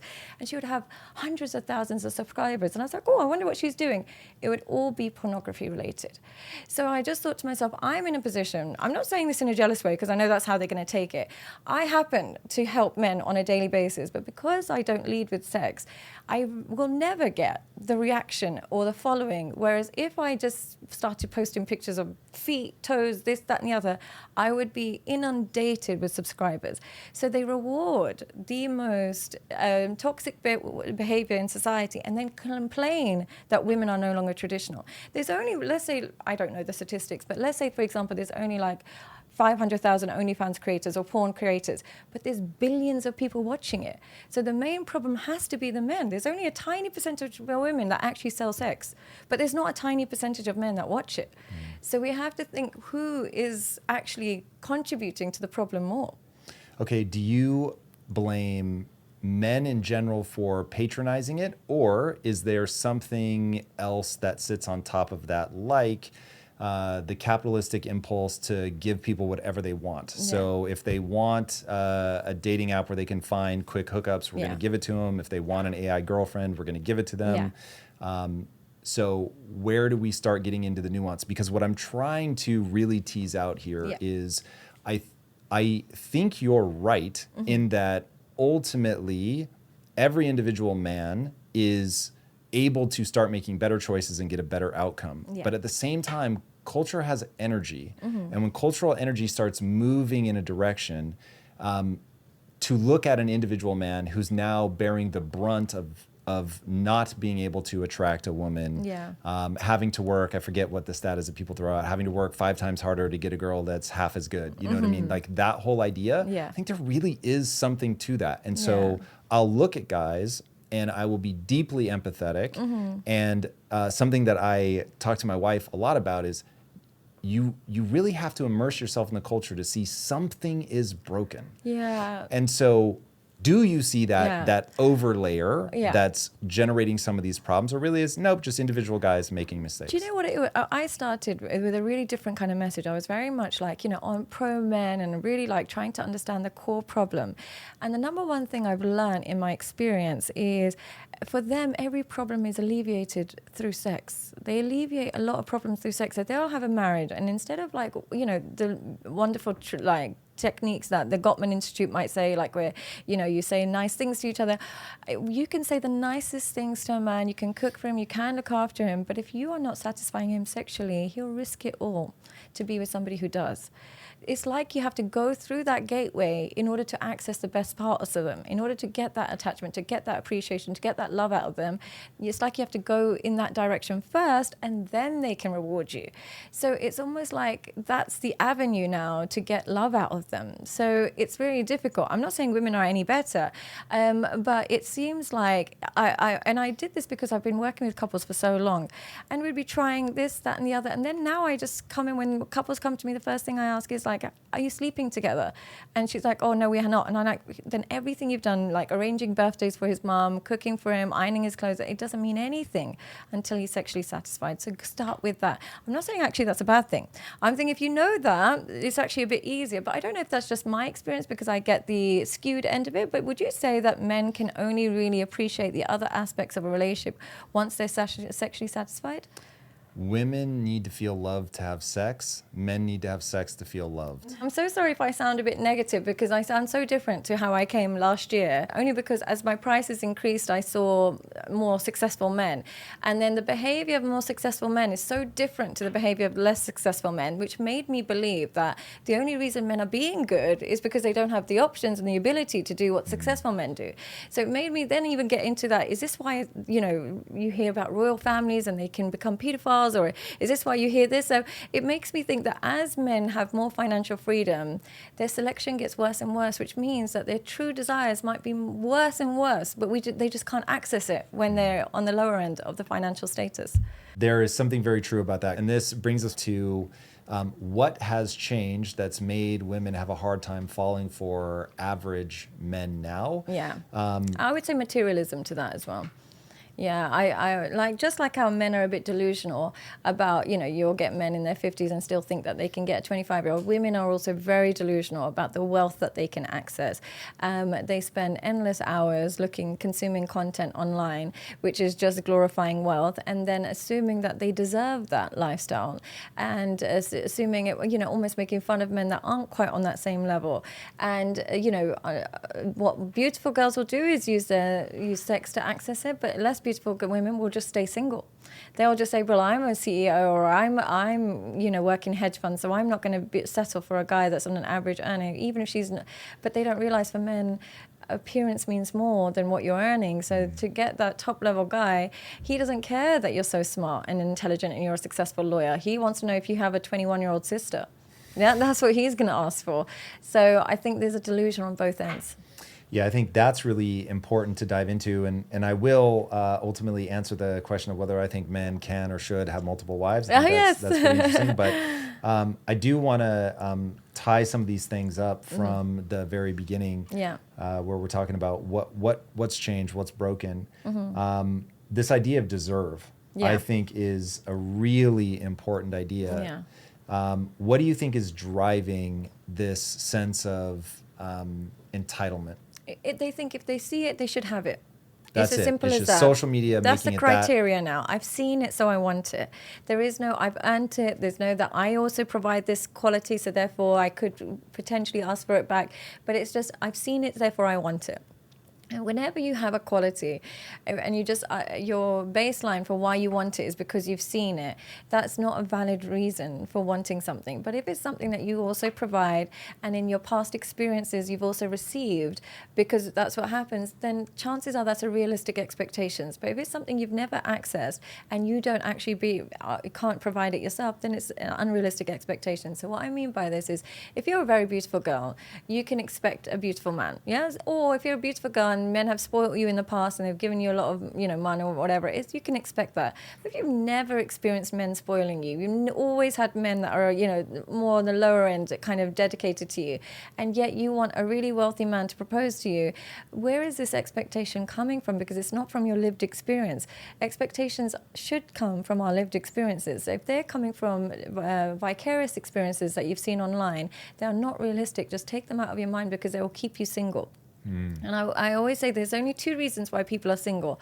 One reason is where they have excessive self-hate, where they don't really love themselves enough and they have really low self-esteem, so they avoid people, or they only go for people who don't love them enough, and as a result they find themselves in a perpetual cycle of an unhealthy relationship until it ends. Or people who have, which now more people are falling into, where people have excessive self-love, where they believe they deserve certain traits and refuse to settle until they access those traits, and as a result they're perpetually single. So I'll meet men, sometimes they'll get to 47, 48 years old, and they'll say, I want to have kids, so therefore I'll only go for a 25, 26-year-old. I want a woman in her 20s because, I want to have kids, which sounds valid on paper. And I was like, okay, but she's going to want financial compensation for the 20-year age difference. Then no, I want it to be a really genuine connection. I was like, but it's the price you pay when you get to a certain age. You can't expect a genuine connection from a young girl when you're in your 40s and 50s. You have to sacrifice the intimacy. So they think that they still deserve that connection, but sometimes we pass that. Same thing, I say the same thing with women. I was like, if you get to a certain age and stage and you haven't had your kids, and then they'll say, no, I don't want to be a stepmom, so he can't have any children, but I want to have kids. But if you're in your late 30s, early 40s, you have to adapt your expectations. It's the refusal to adapt your expectations and stuck in almost a childlike state of, I want my dummy now, that keeps people single. Should people settle? Well, I think they should redefine what settling means. Is it settling in your case, or is it just going for the people that love you? Here's what people think settling is: just being with the person that likes you. But that is look, your criteria should be, what your type should be in people, should be how somebody treats you. That's it. How they look, what their size they are, what they bring, all of that stuff should be secondary. Your type should be a treatment, not a person. So my type should be somebody who's kind, who's loving, who's loyal. Yes, attraction is definitely important. I'm not saying it's not important, but the treatment is more my type. Where people get a bit wrong is that their type has become, she has to be blonde, she has to be blue eyes, and they forget completely treatment is not mentioned. They don't even mention the type has to be how much she likes you back as well, and how much she's attracted to you back. They don't look at that. They just look at it from a unilateral perspective, and therefore they end up either single or being used and abused in relationships. Yeah. Yeah. Sexual market value, I think, is important, and I think people's delusions around that create a lot of trouble. And figuring out what are the things that are most important to you, I think, is really, it's really beneficial. Who do you for think is human more thriving. delusional? Who do you think is more? Men or women? Yeah. Right now, probably women, because the way that social media works, it really rewards women in a way that wildly disadvantages men. So some of the things that we haven't gotten into in terms of how we're in the system that we're in. So you've said previously that back in the day, you didn't have to be, you couldn't be beautiful for anybody more than the town that you're in. And now you're beautiful for the whole world. Yeah. There's an equally interesting thing going on, which is, let's say that your 20s is, for guys, is kind of a throwaway. You're building the skill set. You're a bit of a moron. You're not confident enough. You don't know what you're doing. I mean, a select few, but for the most part, no. It's just a dark time. Building blocks. Building blocks, exactly. And so somewhere in your early to mid 30s, you start to break out.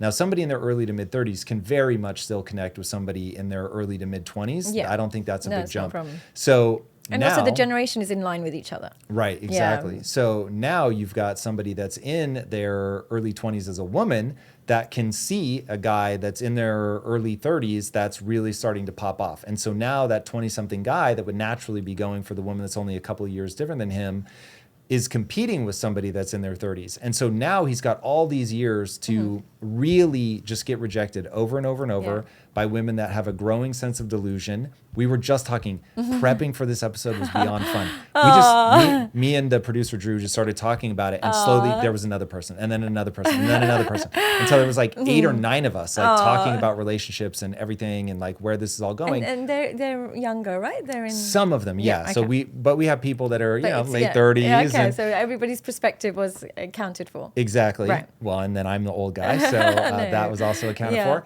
But the fascinating thing was the one universal comment was, oh, it's actually easier to get laid now. It's just harder to get someone to commit. Yeah. Both the guys and the girls felt like that was the case. Yeah. And so that's like sort of derangement point number one is if what everybody's actually looking for is a long-term committed relationship, but there's this sort of invisible change in the sexual mores where people just feel like, well, I'm just going to try the merchandise before I buy. And so it's like you end up in, I'll have sex with you to see, like, is there anything here?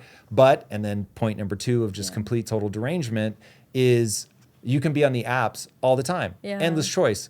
Constantly being like, well, I had fun with them, but was it the ultimate fun? Could I have more fun? Yeah. And so now in a world where women are hypergamous, they're dating over and up, and they can see the level of success via Instagram, whatever, across a wide swath of humanity. Have you heard what I talk about when I say what hypergamy actually means for women?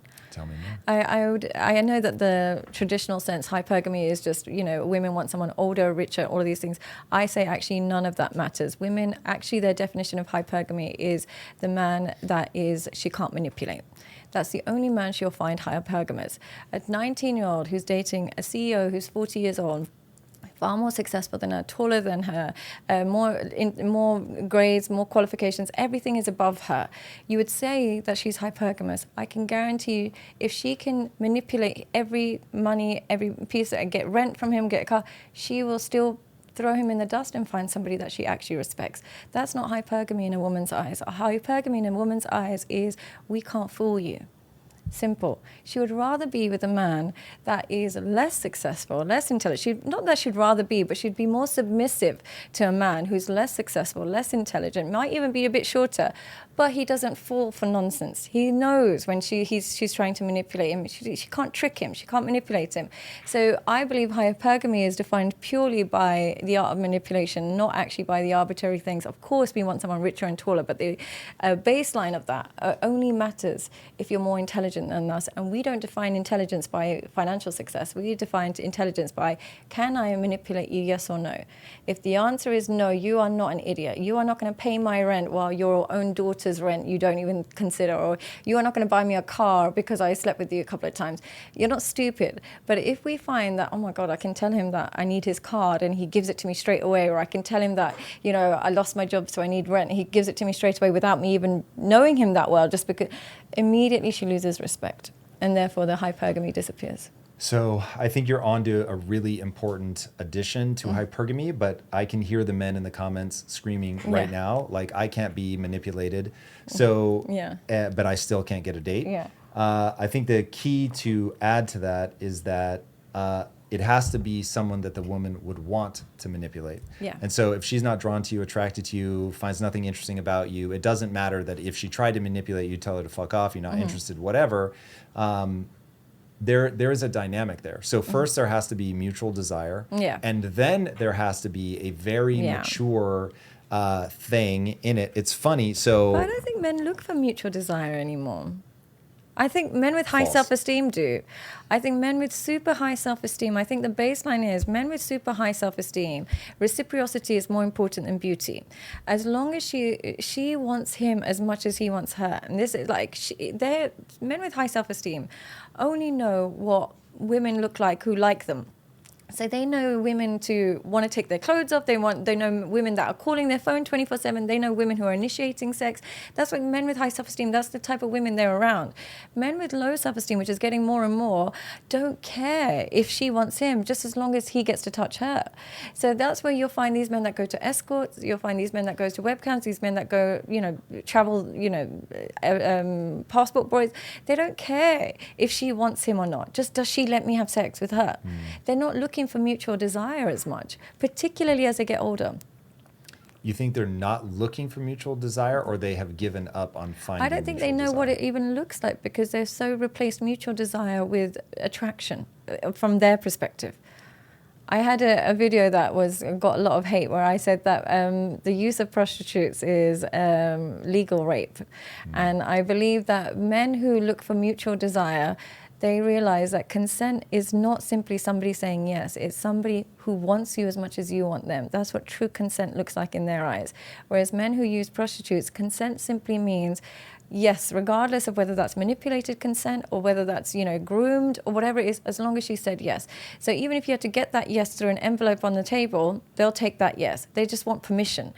But men with high self-esteem, they don't want permission, they want desire. Desire is their true form of consent, when a woman desires them. So I think, yes, I do believe women are delusional with what they want, but there's nothing more delusional than that man that, as he gets older and older and older, still wants that 19, 20-year-old, but wants her to actually want him. She's not going to want you. Is Trump raping Melania? Consensual rape. And there is a thing. It's where the consent is bought on, and as a result, it becomes consensual rape. So you don't think it's possible that she thinks, ooh, like, he's so powerful and so good at what he does. Powerful and status, all of these things only matter when the underlying attraction is there. Let's say that my wife is in a car accident and she gets burned. Is she raping me if I sleep with her? No, because the underlying attraction is there. Even though physically that's going to be tough. Physically that's a hard now play. It's going to be tough, but your premise for being together is not destroyed, because that wasn't the premise of you guys being together. That wasn't the contract. But if the premise of Melania and Trump is that this guy's smart, he's an amazing politician, businessman, whatever. Do you think she would be with him if he was broke tomorrow, like lost everything? Of course not. Right, so then the premise is the contract says you have to maintain the conditions of which when we first met. Yeah. Whereas when it's love and connection and commitment, we understand the conditions can change, but we're committed to you. For them, they're committed to what their side of the deal was. Let me change my answer slightly in that, would she stay with him if he lost everything and was trying to rebuild?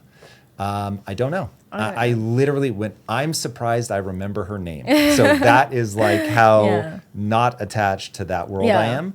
But I remember Lisa being very impressed when Melania was asked a question about, you know, why are you with Trump? He's just with you for your beauty and you're just with him for his money. Or just somebody said you're just with him for his money. And she's like, hold on, but he's just with me for my beauty. Like, why is there such a double standard? Yeah. Now, my thing is I really do think that there's probably more credit to give to, because what I always tell people is don't worry about getting the money, become the kind of person that can earn that money. So it's like most NBA players will never earn a championship ring, but they should still be just beyond proud of themselves for being so good at something that they were able to make it into the NBA. So they're still the 1% athlete-wise. Exactly. Become capable of a championship performance, even if you never win a championship.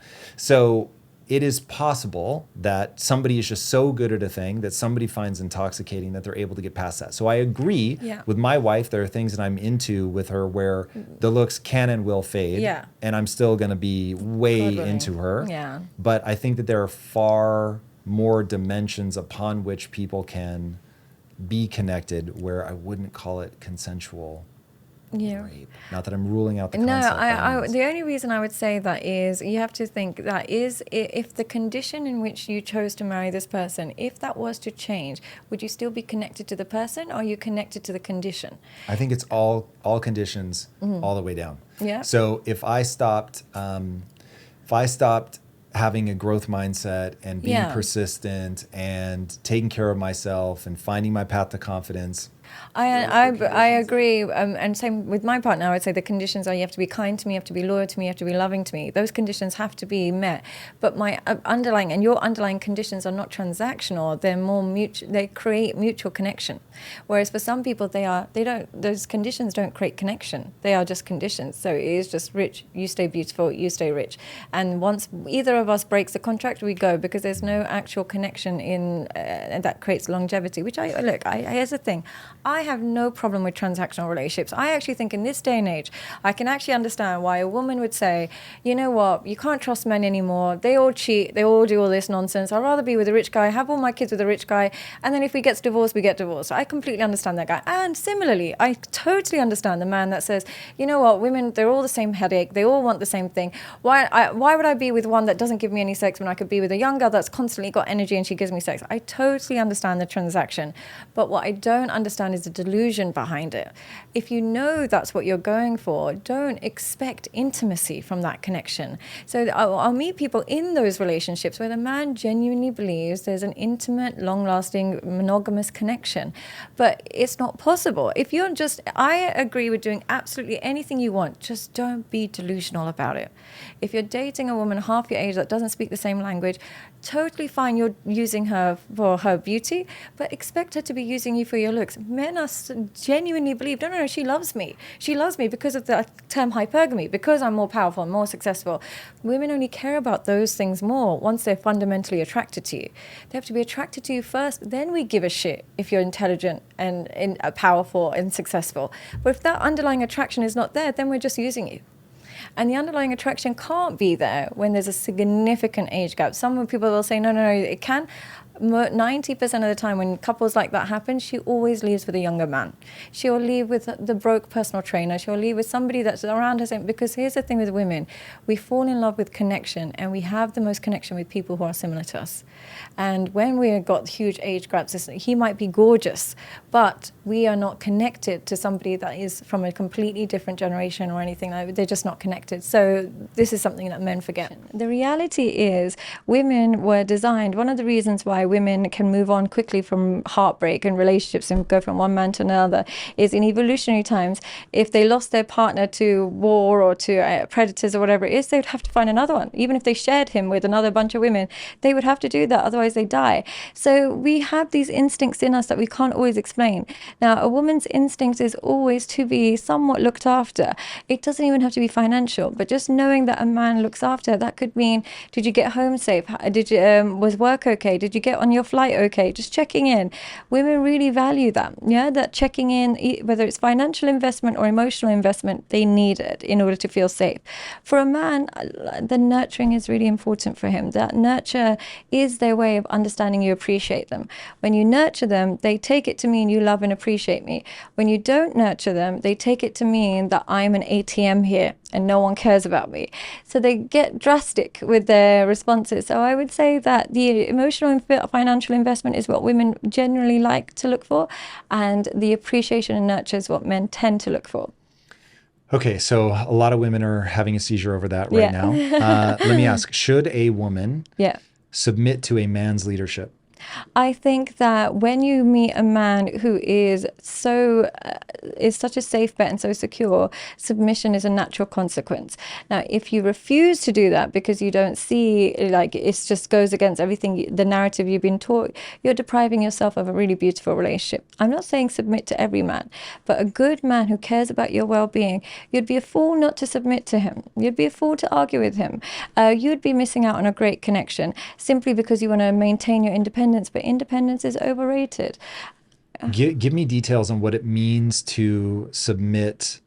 Can a woman be a fully actualized person, completely her own woman, driven boss babe, and still submit to somebody's leadership? Or does that mentality break the potential relationship? It's a little bit harder. I would say that it's a little bit harder because you get so used to your own authority when you are independent.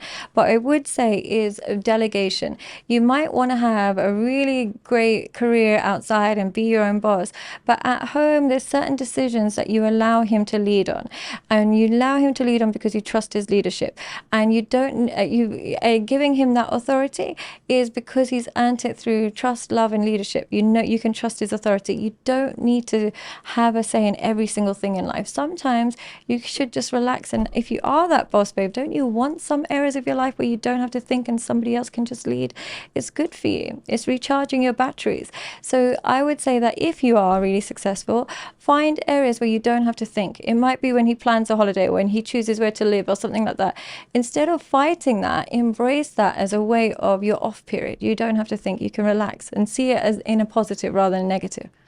Okay, so how does a modern woman who is very driven, very sharp, she is working, she realizes, hey, I'm really good at this decision-making thing. Why would she come home and submit to somebody else's leadership? Why not just maintain the leadership role? Because she shouldn't be with somebody unless if she's really astute at decision making, she would have chosen a partner that she can delegate decisions to. If you're really good at decision making as a woman and you're really successful and you really know your shit, you don't be with a man that doesn't. That suggests that there's a hole in your self-esteem if you've chosen a man that you don't truly see as effective decision maker as yourself. So if you are all of those things, then your partner selection should have been also great.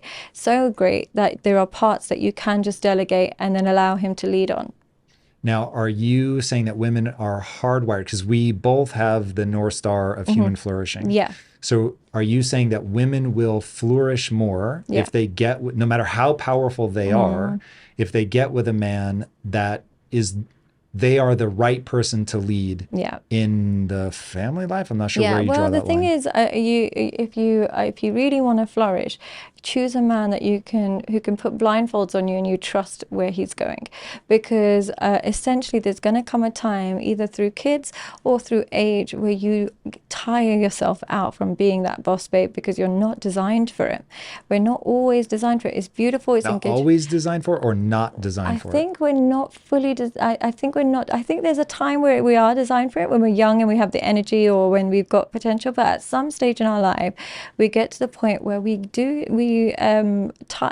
retire earlier. And it's evolutionary. We're not actually designed to be so driven all the time, all day, every day. We're actually designed to be looked after and kept safe. So as much as you might have all this energy now, at least choose somebody for when you slow down and you take your foot off the pedal, he could take the steering wheel. And if you haven't chosen that, you've effectively adopted a son that you didn't choose.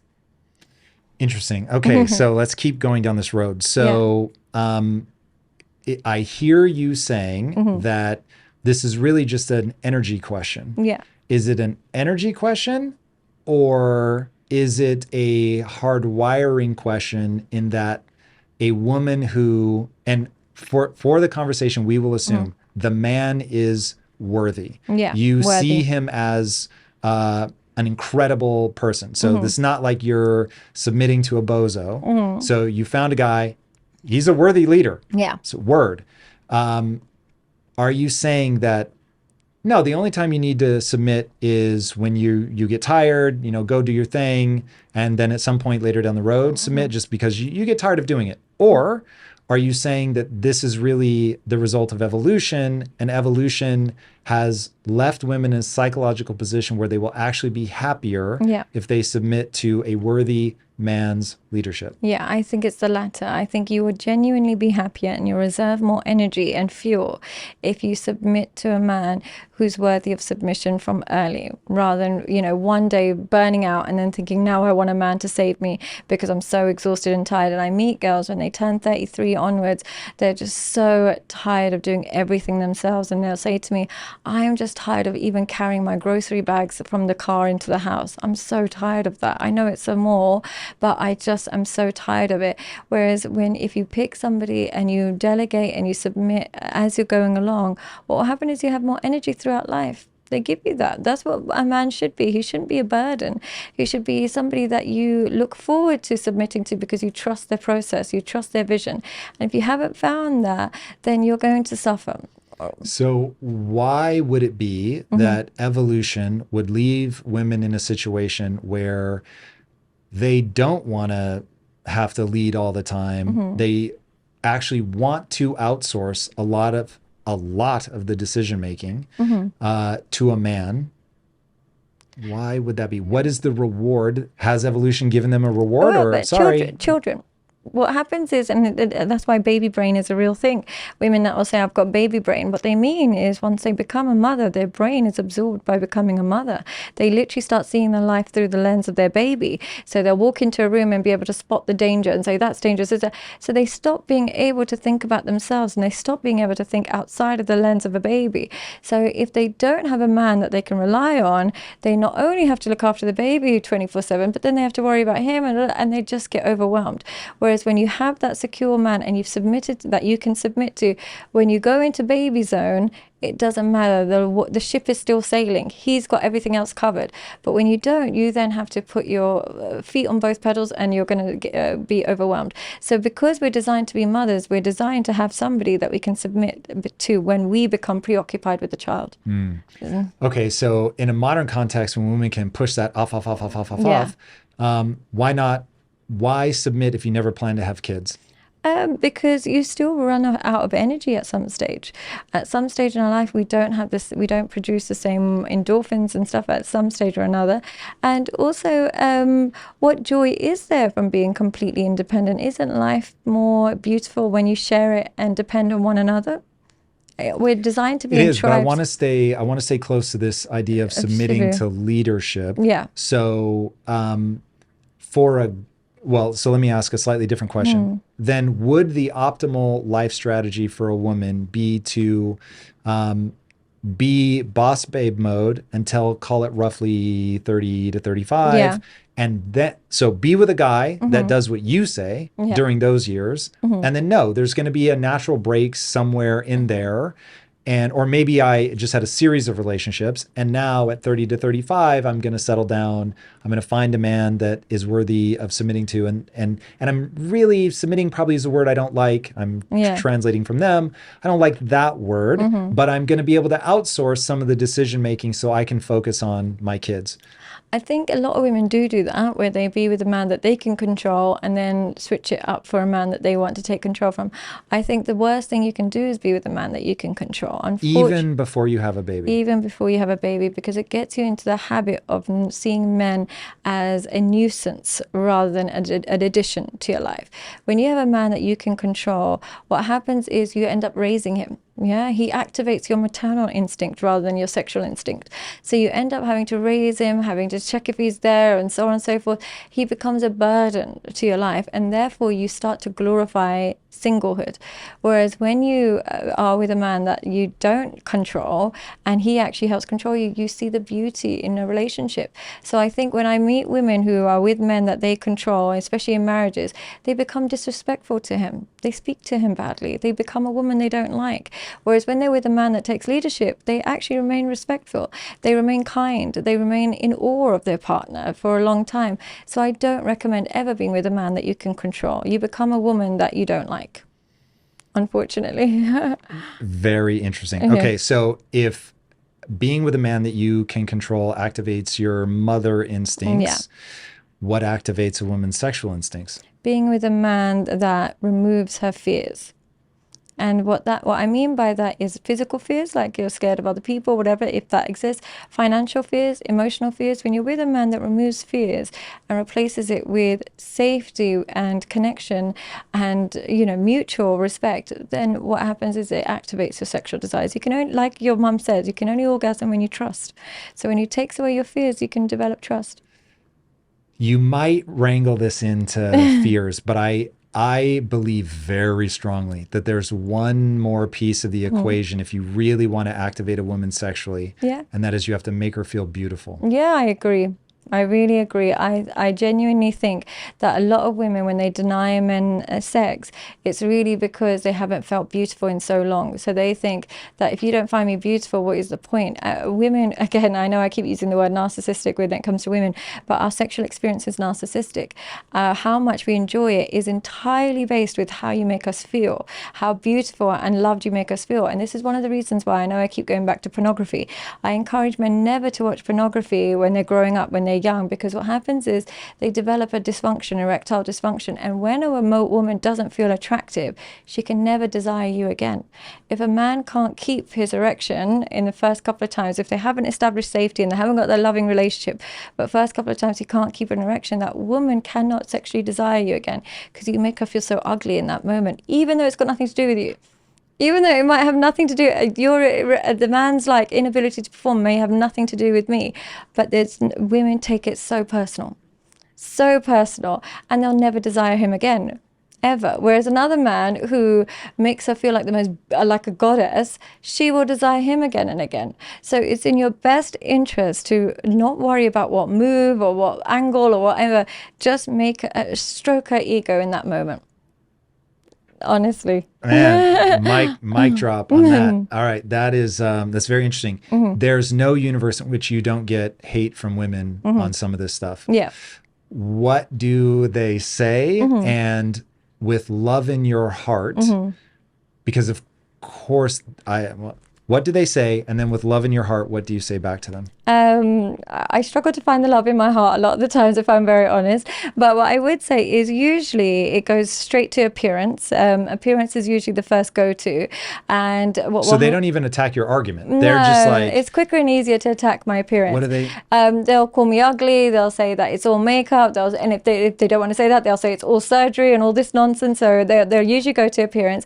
Then if they don't want to sound too bitter, because going for someone's appearance is really, it sounds a bit too obvious, then they might go for your qualifications, and they might say, oh, but you know, psychology is a shit degree anyway, and it's not proper qualified, it's not this, it's not that. So they'll go for that. And then final and kind of base is they'll go for my my chastity. So they'll say, I bet she's a slut, I bet she's an escort. So it usually goes in that order. So they either attack you physically or academically, or they attack you sexually. So in those, usually in that order.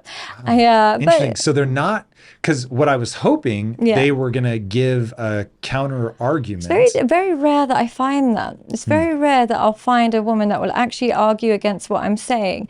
They'll make it completely personalized. And this is something I wasn't prepared for when you go on social media. When you go on social media as like maybe an influencer or somebody who's promoting makeup and beauty and stuff, you're very prepared for your appearance to be judged because you went on it for that.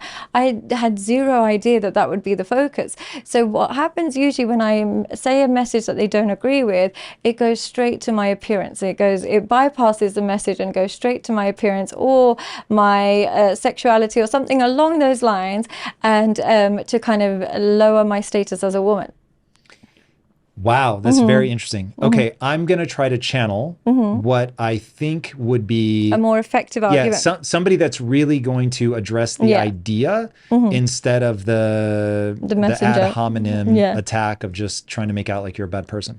Okay, so if I were talking to my daughter, I have to step outside of my own belief system for a second. So I'm going to say what I think. I'm going to steel man the argument, and then we can get into what I actually believe. So I want to make sure that my daughter can fully embrace autonomy, that she learns to think for herself, that she doesn't turn to anybody, that she realizes we don't live on the savannah anymore, that yes, there are going to be some evolutionary winds at your back, but you don't need to be a slave to your instincts. And I want you to become whoever you want to become. And you can become anybody. There are women that have become astronauts. There are women that have become rock stars. There are women that become prime ministers and presidents and literal soldiers. There is nothing you can't do. And you are as smart as a man. The intelligence distribution is such that, I mean, I know the literal intelligence distribution is such that there are more men at the extremes. So you have more brilliant men, but there are more moronic men. So you're going to be smarter than a lot of men. That's true. And so like really push yourself. If you want to be a mathematician, be a mathematician. If you want to go into particle physics, go into particle physics.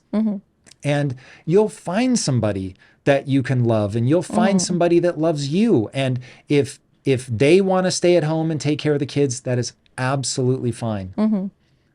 And yeah, just the greatest joy in life is being who you really are. I would say that, but I just think, genuinely speaking, I think worst case scenario, you want to be who you are, but at least pick someone that if you needed to submit to, you could. Even if you never need to, you might never need to pull on that dial, and you might forever be. And he's gonna pull you, honey. I'm speaking to my daughter, not calling you honey. I want to make that very clear. My young darling, that is, he may steal your dream, right? And you'll end up supporting his dream. And it's better to find somebody that supports you. Yeah, I agree. Do you? Yeah, no, I do agree, because the thing is, I wouldn't be able to do what I do if I didn't have that. And so I definitely agree that having somebody, but here's the thing, I wouldn't, what I mean by having someone you could submit to, I wouldn't submit to a man that's suppressing my dreams and suppressing my potential, because he obviously doesn't know me and doesn't know my uniqueness or appreciate it. So I choose somebody I would personally submit to. When people hear the word submit, they think of a tyrannical leader telling you what you can and can't do. What I mean by that is you choose somebody who you're so aligned to you, and so somebody you're so respecting, you respect each other, that if you needed to blindfold yourself, you would trust him with where to go.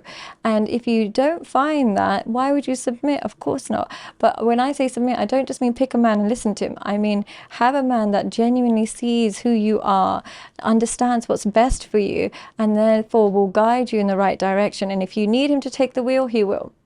That's usually what I mean by that. Yeah, okay. Yeah. So now I'll see if I can articulate my point in a way. So normally I would be inflammatory right now because I find it so fun to just be blunt. Okay, remember that I'm married to a woman that I respect an incredible amount. Yeah. But my advice to women is, I believe there is enough evolutionary pressure at your back, and enough evolutionary pressure at men's backs that for a husband and wife to be a team against the world and for you both to accomplish what you want to accomplish, the following dynamic will work best given that 50% of you is unchangeable. And that is, I think, hypergamy, which is the female tendency to date across or up, is a very real thing. And that women are just evolutionarily, you have an algorithm in your mind that will make you very comfortable with a man that is equal to you in all things or above you. But you will not be satisfied in a relationship where the man is below you. Yeah. And I think that men will be happiest, because I actually don't know what I think about women. I think I don't yet know, and maybe as I say this out loud, I'll have an opinion come to my mind.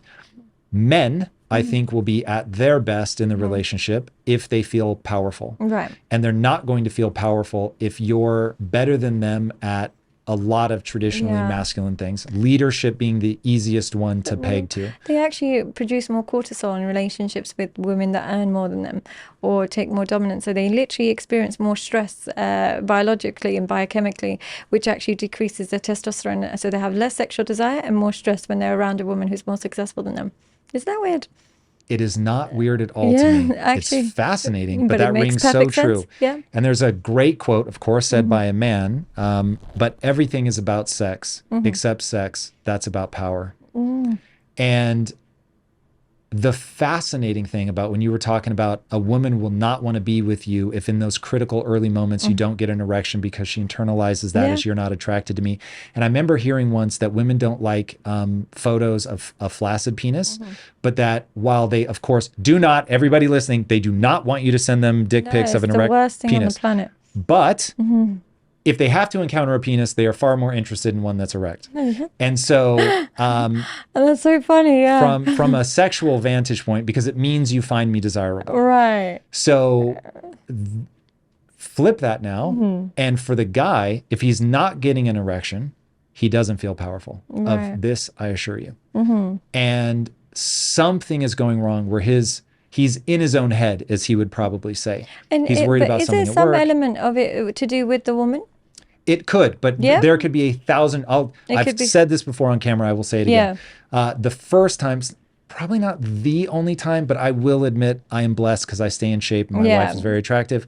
There are precious few times where I have a hard time maintaining an erection, but it has happened. The first time it happened was so funny that it wasn't funny at the time, but in the retelling it's funny. So poor at the time, living in an apartment with thin walls, and the guy above us, we were having this really hot, steamy moment, like in a random part of the house or apartment, and we were going at it, going very well. And the guy upstairs sounds like he's dying of emphysema. I mean, he is just hacking up a lung, and he's just coughing, and it's that wet, gross. And so I'm just slowly losing. So there was no music. There was no, oh God, it was so horrible. And so that had nothing to do with my wife. Okay. But I didn't feel powerful. I'm in my own head. He sounds like he's dying. It's just really fucking gross. There's a lot going on. So yeah, I was just like, oh God. And so once you're in that zone, now it had nothing to do with her, but that is when you sort of break that spell and you're not feeling confident, you're not feeling sexy, you're not feeling powerful, then you're in real trouble.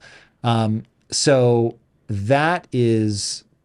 There can be a whole host of reasons why you end up in trouble with that. So anyway, getting back to the initial thing, I think that if for the man and woman to work together, I don't necessarily know that the woman needs to submit, but the guy needs to lead. Right.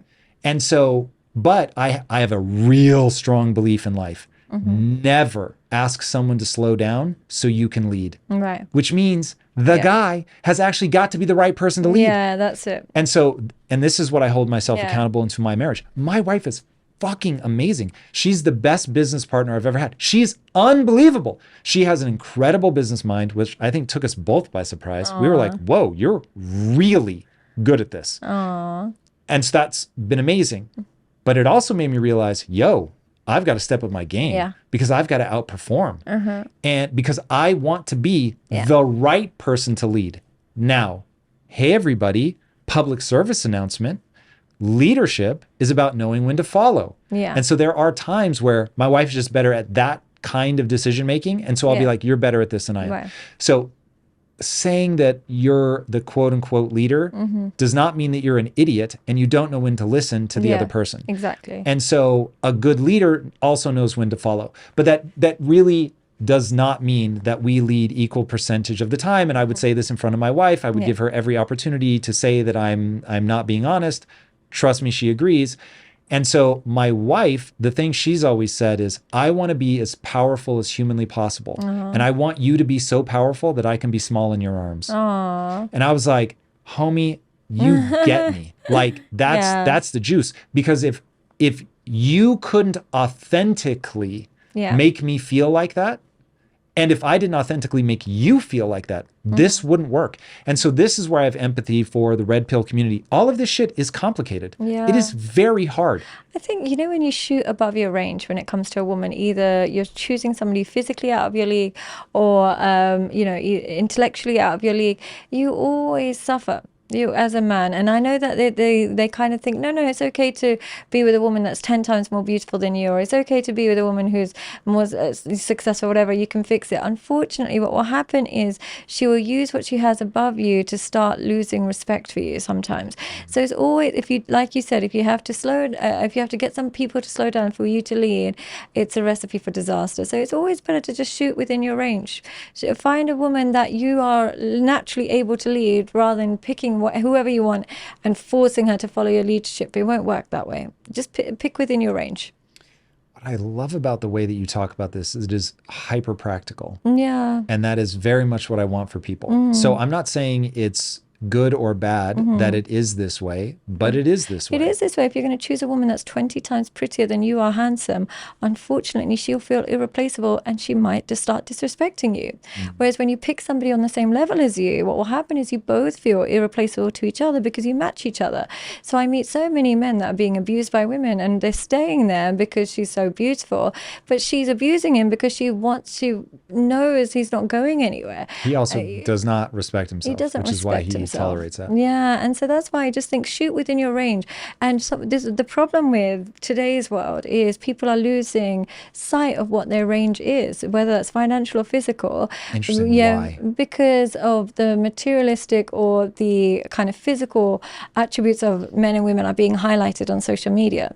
So we think, how does it make them lose sight of their own range, though? Because they think it's accessible. It's far more accessible than it is. Just because they see it. Because they see it. When we see something, we assume it's somewhat within our range. So men are seeing beautiful women all day, every day, and they're thinking it's more accessible. And when they're not getting it, they're thinking, oh, okay, I just need to make more money. But if you have to rely on something external to access that, that means it's not actually for you. It's not actually joined for you. Yeah. I don't know about that. Do you think so? I think if I had to, get a few surgeries to get the right guy for me, we're not right for each other. And similarly, if a man had to make a couple of thousands, a couple of more million to access me, he himself is not right for me. Yes. So do I mean yes? Here, what you're saying is very complex in that if I really wanted you and you would have nothing to do with me and I go make a couple more million and I come back and now you want me, bad news bears. Bad news. Avoid. But if you go make a couple million, different women will now be in your league. Yeah. That's just real. Yeah. And ladies, this is not me encouraging you to get plastic surgery. In fact, I've talked to my wife. My wife used to be insecure about her nose, which she has talked openly about. I love that fucking nose. Aww. So I did not want her, I would never have wanted her to get surgery. Right. It's not like she was contemplating it or anything, but when she was a kid, she did. And when she brought that up to me, I was like, oh my God, I love your nose. But if she had gotten a nose job when she was a kid, more guys probably would have been attracted to her. Right. So it's like, that's real. I get it, but I also think that what you're compatible with has to be in line with your actual self-esteem, not your extrinsic value. So I do think that, yes, let's say, for example, I get a bunch of surgery and stuff like that. Sadia is still Sadia. She has a level of confidence and self-esteem that is pretty much stable. Now, I might end up, let's say I get loads of surgery and I end up being with, I don't know, Chris Brown. The reality is the real me is incompatible with him. And I won't know how to navigate that kind of man. I'll feel insecure in his presence. I'll feel like every woman is my competition because the next girl with more surgery can attract him. I won't feel like I attracted him. I felt like something external attracted him, which is easily replaceable. Similarly, if you have to make a couple of million to get hold of that Pamela Anderson kind of woman, unfortunately what that will mean is you become replaceable. All it takes is somebody else with that money. The real you and the real person that you attract will eventually become irreplaceable if you use internal ingredients to attract a partner. If you have let yourself go, I wouldn't say it's just men or women, if you let yourself go completely, your partner might still love you, but they do not desire you. The desire decreases if you're totally different to the person they signed up for. Yes, I know there should be unconditional love, but there's not unconditional desire. Desire is something that is more visual based, so you owe it to each other to remain somewhat in the ballpark of what you were when you met and remain somewhat attracted to each other, because there's just too many alternatives to that now. It's just guarding your own marriage, is to place a guard. Where women get it wrong is that they just expect he should just desire me and he should just love me and he should just, I know he should, but he just won't. You've got to remain somewhat in the same physical capabilities as you were when you first met for him to remain satisfied. Some might stay loyal, but they won't necessarily be satisfied. It's interesting. I think where people put their shoulds, they need to be very careful, because he should just be into me. Now you're setting yourself up for disaster. Yeah. But do you think men should also just realize that sometimes you can't maintain that level of physicality for the rest of your life? Or is it something that they can't always adapt to? They just can't? I think, dude, look, message to young men. Yeah. For your own emotional well-being, when you get with a woman and you decide you're going to make a shot at forever. Yeah. You want to make sure that person feels safe. Yeah. And the safe isn't just physically safe. The safe is emotionally safe. And so when Lisa was 22, I was like, I want you to hear me right now. You are beautiful. You're young. You're gorgeous. You're in great shape. You have an amazing body, beautiful face, but you won't forever. And I'm still going to love you. I'm still going to desire you. And I want you to understand why I'm going to desire you at that age. Because we're going to spend the rest of our lives investing in each other, being there for each other, sharing sexuality, keeping this as hot as we can, like doing all these things so that there's a playfulness, there's a bonding to it, there's a celebration of that. Right now we have youthful skin and we look great and all that stuff, but life moves in phases.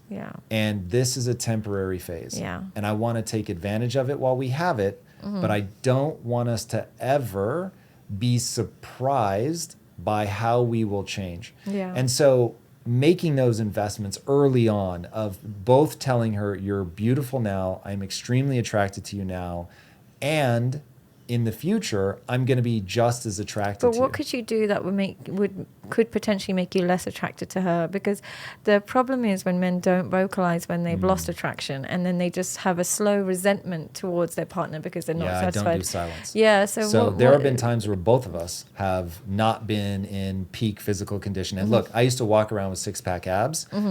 I'm now more like a 2-ish pack abber. Still very impressive. Still in reasonable shape, like no big deal. Yeah. But it's not like Lisa's like, hey, what the fuck? She knows that I'm capable of being in better shape, but there's a band in which she still finds me attractive. And also the band is like, you're not become a physically lazy person. I think it's more the laziness that she might find unattractive, but you're still in good shape. It's just maybe we peak and trough at different stages, but she hasn't seen you turn into a gluttonous person that she can no longer recognize. Right. So, but is there anything she could do that would make her non-attractive to you? Physically or? Both. So emotionally, yes, that would be very easy. If she stopped appreciating me, became hostile, belligerent, if she ever used my insecurities against me in a weaponized way, all of that's ugly to me. Yeah. So that would be very problematic. Obviously, infidelity is just a non-starter. Yeah, I'd never just, speak to her again. That would be that. Bye. But it wouldn't make you lose it. It's just lost the relationship. Over. I would lose respect for her. And I certainly wouldn't be attracted to her. Yeah. Physically, if she got lazy and let herself go and wasn't putting energy into her appearance, if she didn't try to be sexy for me, that would be problematic. Like I do expect her to make an effort, as she should expect me to make an effort. And I think that's something that men just need to be more vocal about when they're speaking to their wives, because it's so much better to have that difficult conversation than to have the difficult conversation that you've been texting another girl or that you've been watching X, Y, and Z. It's just an easier conversation to have. So be brave enough to have that conversation rather than tiptoeing that conversation and waiting until the car crashes and, you know, she finds something terrible out. So it's just, I don't know why do you think some men struggle to have those open, honest conversations? Is it because the recipient is not very receptive? Probably not. They don't understand it themselves. Yeah. They don't understand it themselves. And when I say that if there's shakiness in your relationship, your woman is not looking at you like a hero, she doesn't make you powerful, she doesn't anticipate your needs, she's not making an effort, or just any one of those things, right? There's a thing that's off in your relationship. Yeah. And somebody else gives you that attention, the way it feels is so intoxicating. Yeah. It's like when a woman feels, like, imagine your husband makes you feel blah or even downright ugly, and then somebody else is like, whoa, you are stunning. What that's going to do, it's going to light you up in a way. And it doesn't matter who it's coming from. Just the feeling in itself is enough to attach to it. So it's just creating those moats around your relationship to prevent it rather than resenting these things. Because yes, of course, I would love it if you can just get as fat as you want and not make an effort ever again, and no worries, he'll still be loyal. But it's just not realistic. Let's just be realistic with each other. As difficult as it might be, let's just be realistic so that you protect your own marriage, just to guard your own marriage, not to make you feel low, but to elevate your relationship. Also, what is almost certainly happening to that person to let themselves go like that is all bad. Yeah, nothing's good about that. Nothing's good. They're in a dark place, you're spiraling, and that's where you really want to reach out for help and work with your spouse. You can't just wallow in your insecurities and self-pity. And sometimes people, when they like really let themselves go, it makes them more susceptible to affairs because they want a shortcut to self-esteem. And usually that comes in the form of new attention and stuff. So it actually, the more you let yourself go, guys are always worried about the women that maintain themselves, but you also need to worry about the person, man or woman, that's let themselves go. They might look for cheap thrills to kind of elevate their self-esteem that's been dropping over the years. So it is an important thing. Just self-respect is an important thing to look for in your partner. Agreed. Yeah. I want to talk about the future. Yes. So what do you think is going to happen? Are we going to retreat from all of the promiscuity, the dating apps and all of that? Or are AI girlfriends and sex robots going to take over? It's going to go towards sex robots and AIs. It is definitely going to go more towards that. I remember when we first heard the word chat rooms, we thought it's just where a bunch of pedophiles connect. But really, over time, we now got to the point where we're all talking online all day, every day. It's just got a different name to it. So what seems so scary and so unlike, you know, the idea of putting your relationship status online and all these things was so bizarre. But then Facebook came and then Instagram came and then everything comes. So what happens is the devil is quite patient with how much disclosure and how much you do online. So it starts very small foot in the door technique, but it will get to the point where there's definitely AI and sex robots, and that will definitely become, I heard someone say something, I might have been on your channel, where he was saying that even the robots will create like fear of infidelity and fear of like fighting and that, just to ignite the same human emotion. But again, without the man having, or the woman having to work on any of the qualities that attracts true intimacy. So it's a shortcut society that we're created. And I think for as long as men worship vagina, then it will get more. The capitalist society is never going to forget that men will pay endless. And one thing I've learned, and this is where my jadedness has come from, is men are deeply transactional. Their generosity is limited to the women that they're actually touching and sleeping with, and they pay for these kind of things. And when you have a capitalist society that understands that men would rather pay for webcam girls than pay their mum's medical bills, or they would rather pay a random prostitutes, school fees, then pay their own daughter's school fees. You learn that men are so engulfed in this area of life. The quickest way to become a billionaire is to provide men a sexual access. Give them something that will give them sexual access, and you will become a billionaire overnight, because that's what men reward and invest in. Sadly, and I don't know why that is, but they will literally really, really put lots of money. I see this regularly.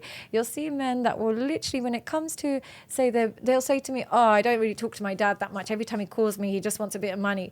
Or my brother, he always wants a bit of money. And yet they've got girls that they give so much money to. They pay the rent for, they pay the car for, and she's nothing but disrespectful for, but their wallet is open for that girl. But for their own family, they're like, oh, no, I'm not going to pay him.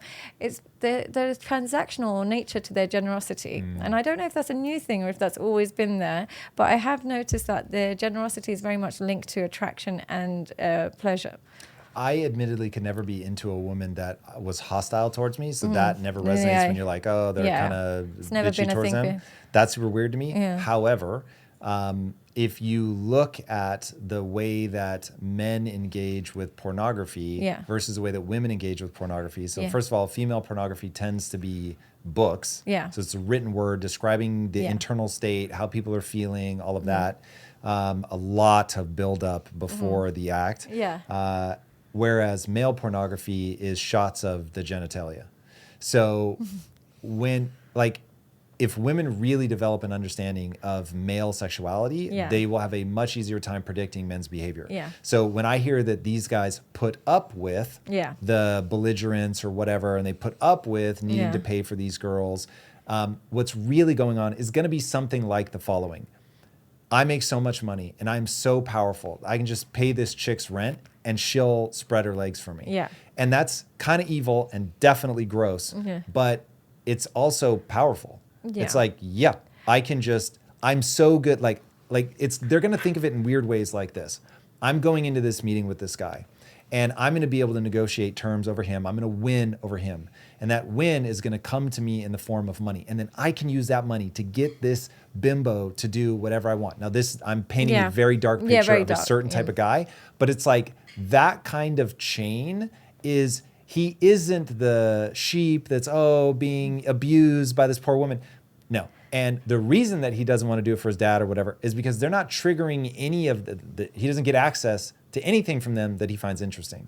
Whereas if it's a woman that he is legitimately attracted to and he's effectively having a relationship with her genitals, it's like there's still a thing. Look, that's just an evolutionary isn't that drive. So wild? Like, can you see why I get jaded? I would advise you not to get jaded. I'm praying. And the reason that I would say don't be jaded is, look, it is.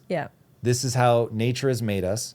If anything, there's a humor to the fact that a billionaire, like Jeff Bezos, I love you and I would love to interview you one day. And so I hate always using this reference. But he's one of the most disciplined businessmen of all time. What he built is just unbelievable. And he still got caught out sending a dick pic to his mistress. It's like, it's just. And you see, even with Elon Musk, and both Johnny Depp and Elon Musk were in love with Amber Heard, so it just shows you that, there's obviously, and people would be like, oh, but she's not all that and she's not this, but because when you understand the male brain, there must be something sexual that has got them attached, and it's nothing more than that because the treatment is negative. So they do put that as a priority. So like I was saying, the reason why I would say sex robots and all of these things, it is a dream come true for men that don't want to work on their skills. And here's the main thing, and the reason why sex robots will definitely replace everything else is men have confused their desire for intimacy with desire for sex. When they finally meet a sex robot, they can combine the two in their mind. They get pseudo intimacy where you actually get a bit of a connection, she'll call you and stuff, and they might get to reenact the sex. But really what most men are truly craving is intimacy. And how you know this is how quickly they can fall in love with a woman that makes them feel loved.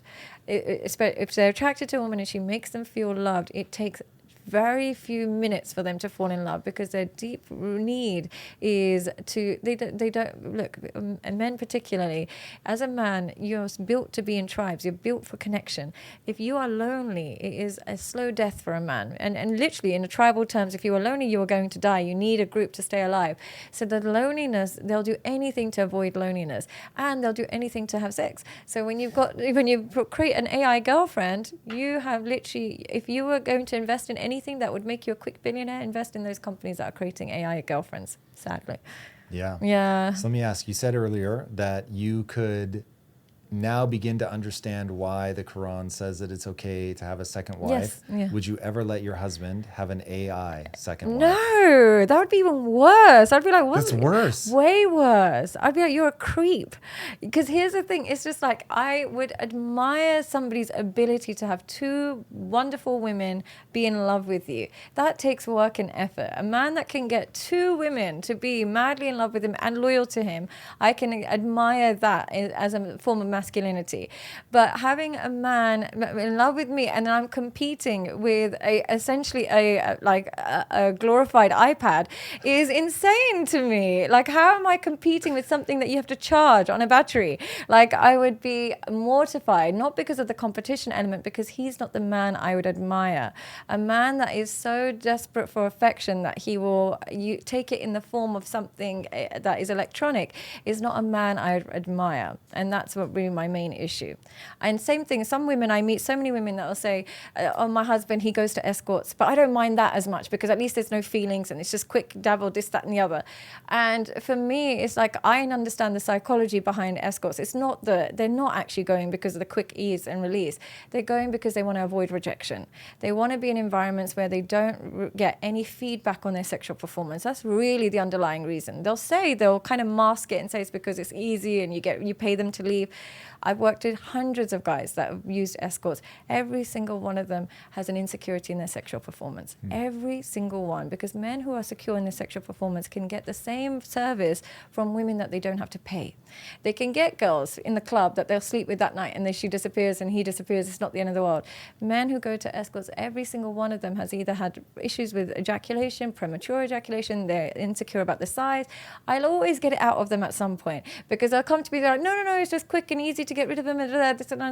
Be honest with me, because you're handsome. I can see that you've got lots going for you. Why would somebody like you go to an escort? And then they timidly admit, I used to have a problem with ejaculation, or I used to have a problem, I'm not confident about the size of my penis, or some girls have told me that they didn't like it, so I just don't want that negative feedback. So I think women, if you have a man that said, oh, I go to escorts because it's quick and easy, he's actually masking his deeper insecurity. So to go to a robot, I can't imagine the level of insecurity that must be involved there. That's interesting. I have a totally different take on that. Talk to me. So the TikTok algorithm is one of the most brilliant algorithms in terms of understanding what you want. Yeah. And giving you what you want to the point where you don't understand how much time just went by. Yeah. And I think that the AI running the robots will be the same. So first of all, they will get so good that they feel like a real human, but they'll just be that plus more. So they'll pass the Turing test. So when you're talking to it, it's not like you're like, well, this is obviously a robot. Yeah. You'll be like, this is a real person. And it will be a real person that will sometimes pull away just enough that you feel like you have to pursue and convince and all that stuff. But they will optimize for your, almost certainly in the beginning anyway, they'll optimize for engagement. So hopefully that's something positive and they don't turn into these hyper toxic relationships. Let's assume that you have a dial and you can be like, I want to feel good. And so it's getting feedback about how you feel, and it's giving you more or less of what you need to actually be imbalanced. And so someone like me is going to have an AI that's like adding to his life and like pushing me to be better and, you know, all those things, but is also supportive and looks at me like a hero and all that. So I am beginning to hear women leak anxiety about, okay, I've always had to compete against pornography and the body standards and the sexual enthusiasm and all of that, and that's already exhausting. And now I'm going to have to compete with the perfect girlfriend who's literally like probably getting biometric data off of you so they know exactly what you're feeling and how to optimize it. And I see you want my body temperature to be like half a degree warmer. Yeah, you're lacking oxytocin. I need to do this. It could be anything that they could check. Yeah. So then do you think that's only going to lead to women getting more lonely, and lonely women tends to become more promiscuous women? Well, I think they'll end up being a female solve. So meaning that females will get their perfect man. But we don't. The thing is, I would be very surprised that women would attach to AI robots, because here's the thing: with men, sex is enough to create an attachment. For women, attachment is needed to create the sex. So the fact that the attachment is invariably fake won't create the sexual desire. Well, so now you're getting onto something else. I guarantee it will be just as easy to fool a woman into generating desire, unless. If it's online, or is it like a robot? No, it'd be standing in front of you. Like literally, in fact, okay, can I finally reveal the truth? You're a robot. I'm a robot. You should know. The real Tom is upstairs right now. So you scared me for a second. I started, because that's probably what it will be like. Yeah, I mean, look, that's maybe but do you think, in a way, like, I mean, I'm a very big skeptic, and I always, the way I talk is like the world is ending every day. But do you think there's a room for this in our world because people are so lonely? Do you think it's a good resolution? No. Well, oh God. Okay, so here's what I think is going to happen. Technology will ultimately make things better, but we will go through a brutal period of transition.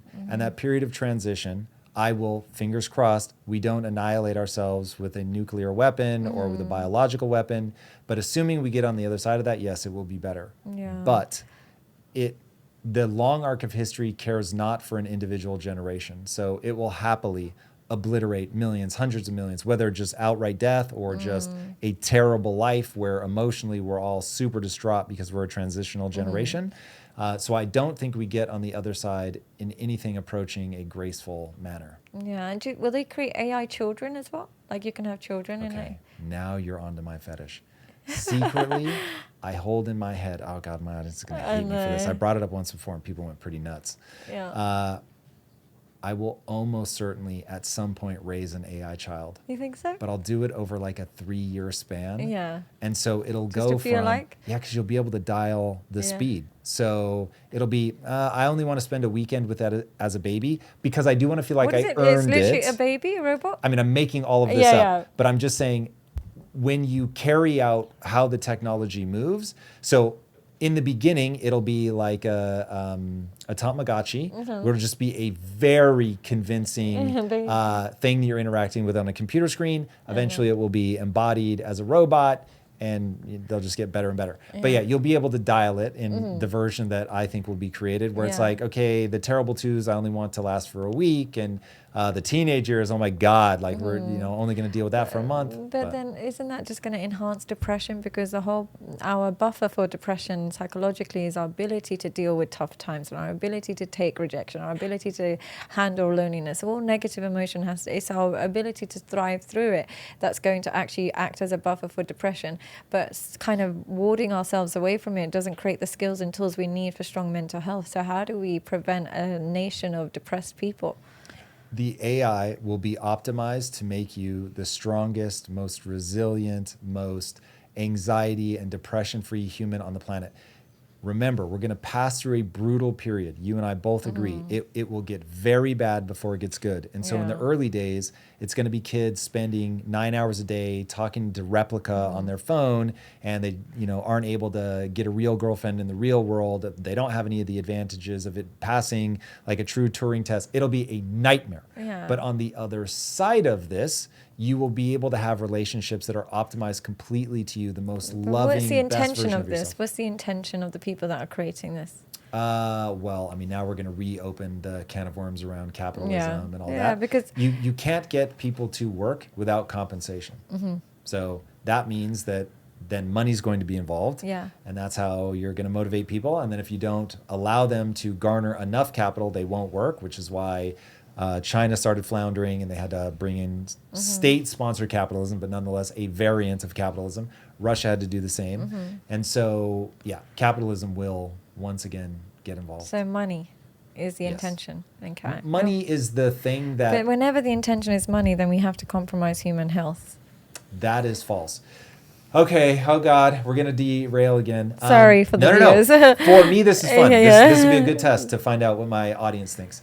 Okay, so money deranges people largely because it's a fiat currency that the government says, this is money, and then they can manipulate it. And they not only tax you to all hell, but they do money printing. And when they money printing is the same as devaluing the money that you hold. Right. So it is another hidden tax. So when you hear, oh, they're printing money, and you get excited, yay, this is amazing.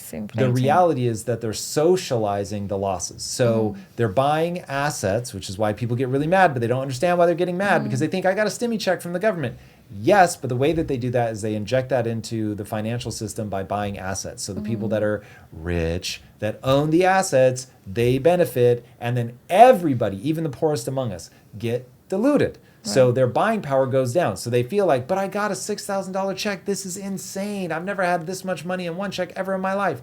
Yes, but your money is worth less now. Yeah. And so now the price of bread went up. And so that $6,000 doesn't really get you much unless you invest it, which of course you won't. So when you derange money, now you make money deranging. Now, I'm not letting capitalism off the hook for it just creates a winner-take-all scenario. There really is that, and you get this increasing divide. And so you have to have very smart policies that encourage people to pay their taxes, reinvest in their business, and it's never going to be an equitable system where everybody ends up with the same thing. It just doesn't work that way. That can only be imposed by force. And once you impose it by force, it just goes to hell in a handbasket. So money is not inherently compromising, but if you steal, obviously problematic, but oftentimes a lot of the theft is coming from the government in terms of the way that they money print to get this hidden tax, so on and so forth. So do you recommend the AI girlfriend? That we be ruled by AI? Yeah. I don't know yet. Okay. So this is one where I'm not willing to cede control yet. I may see it and go, oh yeah, we really should. But right now I just have a knee-jerk reaction to I don't want anything to be able to tell me what to do. I have a real problem with authority. Okay. AI or otherwise. But you're an advocate technology. You do agree as it's advancing, or you do like the advancement of technology? I like the advancement of technology. I think it's a one-way street. The way that the human mind is designed, you're never going to go backwards. Okay. However, I do think that society will bifurcate and that some people will completely reject technology and go back to something akin to the 90s. Yeah, I don't see it going back, unfortunately, but I just, I think the measure of any kind of, whenever we introduce something new in society, how we measure whether or not it's good or not is by the remnants on people's mental health, because obviously I'm coming from a psychological perspective. And if anything is decreasing our or increasing our depression, anxiety, loneliness, it can't be a good thing, even if it's causing people to make billions. So that's why it sounds bizarre considering my life is all built on technology. From an objective standpoint, I don't think it's a healthy thing for society to get more indulged in the one thing that has caused so much destruction to people's mental health over the last decade. Yeah, but that's just my opinion. I think it's a very wise take, and I think that technology is not a utopia. No, it will be a very bumpy ride. But probably will we live through it, or is it going to be in the next generation? We'll live through it. Yeah. Okay, it's going to be that fast. You're going to get walloped in the next 10 years. The next 10 years, your life will be unrecognizable to a level that will shock you. So our husbands in the nursing homes might be having affairs with robots. Husbands in nursing homes probably won't be in nursing homes because by then we will have mastered the health things that we need to keep them going.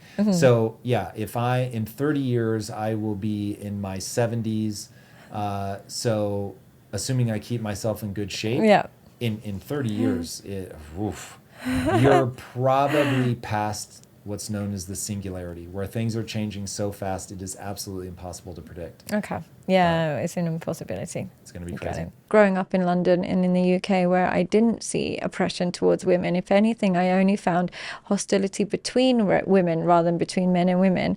And I found that the quickest and easiest way to show that you have a fight and you're involved in making the world a better place is to claim you're a feminist and claim that you are out there to stop men oppressing women. But in my personal experience, what I kept experiencing is women oppressing other women, particularly at work. So I found Interesting. Why particularly at work? Maybe it was my personal experience, but what I found working with women in the UK and working with British women in general is there was a level of wanting to being very good friends with women until you feel like they might surpass you, and particularly in a work environment. And I found that they would encourage men more than they would encourage women in a teaching environment. So if they have a male colleague, they'll kind of encourage him towards promotion, but they wouldn't encourage women. And I remember walking into interviews, and if I would see a panel of women, I would automatically know I'm not getting the job, and I'd walk out. I'd walk out and just think there's no point. Really? Whereas if I would see a man, woman, a man, I'd be like, okay, I stand a chance, and I would go in with. And I always found having a female boss was torturous. Every job I worked in, if I had a female boss, it was a matter of time before I felt bullied out of it. I only felt it from women. And I don't know if that's a gender thing or if that's an appearance thing or if that is just an age thing because I was younger then. I don't know what the confounding variable was, but it kept me a bit suspicious of the feminist movement because I couldn't understand why the enemy was men when it felt like the enemy was within. Interesting. Okay, let's start teasing this idea apart. Is it possible that the anecdotal experiences that you've had aren't necessarily they don't absolve men, so we can set aside that men may still be evil and problematic, which we will address, but well, in the research, and please feel free to Google, but I think I read a study that suggested that 80% of women felt like they had hostility from other women at work. Can we let's look that up. If there's hostility at work? Yeah, and I don't know. It could just be a TED talk that I listened to and I just absorbed it because I felt like that. But I felt like there was a lot of hostility within women rather than between the genders, and I always felt like Is it possible you think this because you're attractive? Potentially without realizing. I don't know what the world looks like when you are not a threat to any woman. I don't know what the world, if I'm being honest, and it sounds very, very conceited, but women see threats in women, and not necessarily because she's beautiful. It might just simply because she wears a bit of makeup and wears a few heels and whatever it is. So I felt like I didn't know whether it was a personal thing or whether it's just women within women. I didn't know how to understand it, but what I did know is men were never the enemy and have never been the enemy. And this is why I love Lisa so much, even when I do podcasts, I tend to prefer when aside from Lisa, because she's so well established and so secure in herself, but generally male podcast host tends to be more encouraging and tends to be very proud of my progress. I don't feel the same outside of that. So it could be my personal experience. So I don't want to talk for everybody, but that's why I was so skeptical about the feminist movement. Wow, that's really interesting. All right, let's see what we have here. Research suggests that women actually play a significant role in perpetuating the gender gap due to the concept known as female hostility. Wow. I genuinely never went for a promotion when I would know that there was females on the panel. I would never go for it. Whereas if it was men on the panel, I'd be like, let me try my luck. Let me wear something tight and try my luck. Okay, so what is feminism as a movement? From my personal perspective, I can't talk objectively. From my personal perspective, it feels like the most privileged members of female history claiming to be oppressed, which I can't see why. Throughout female history, historically, we've never had it easier. We've never had it so beneficial. We've never been so benefited. So to see these women, and I still believe that we are beneficial to men in so many ways. Like personally, I know if I got stopped by the police and somebody like my brother got stopped by the police for the same crime, I guarantee you I would leave with a smile and a thank you, and I would leave safely. So I know I'm privileged superiorly to most men in most circumstances. I know I can speak to a boss in a way that probably a man couldn't. I know I could speak to a police officer in a way that other men couldn't. I feel incredibly privileged as a woman, and therefore I don't understand the movement. So it confuses me. And I don't know if it's because my skin is so light. I don't know if it's because of some element of, But even if it's that, then that would be racism, but that's why I don't not believe there is a gender issue. I still believe like my dad with an accent and brown skin would have a disadvantage against a English white woman in a job environment. I don't think he has a superior chances of getting a promotion just because he's a man. I think if anything, she has it. So that's why I never understood it. Okay, so now let me try to steel man the argument on the other side. Women have only been in the workforce for whatever, 50, 60 years.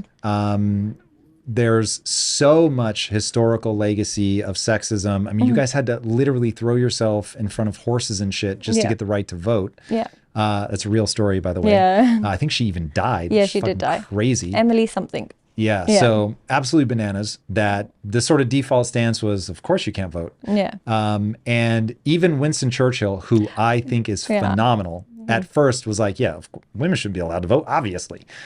So one thing I always say to that when people tell me that is at a time where white women couldn't vote, they could still own black slaves.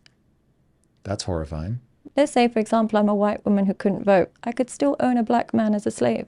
So do men have an advantage? Also own a black woman. I could also own a black man. Problem, not a male-female problem. But then does it show me that women had it bad? If it really was a gender thing, wouldn't it just be men above women? But what's really going on is that there was a class system issues. So the reality is if I'm a woman and I was claiming I was so oppressed in 1920, I could still get a black man arrested and lynched for whistling at me. Okay, so you're saying the problematic breakdown is not along gender lines. No. There's a problematic breakdown along race lines. Way deeper than that. Yeah, it's probably more money than it is anything else. In the reality of things, money is the real division between people. I don't think it's gender related. There's some race to it, but I still believe that as a woman of color, if I earn a certain amount, I would have same or more privilege than a white woman who earned nothing. So I would still say it's money related, but I don't think it's gender related. I really don't think it is. It makes no sense to me that a woman would complain about not being able to vote, but she would have a monopoly over men of color at the time. So it wasn't so much gender in my mind. I could be wrong. If we can remove any of the confounding variables, that would certainly make it easier. So if we just talk about the things that you hear, the gender pay gap, that comes up a lot. Women being expected to be at home, women having a harder time getting promoted at work.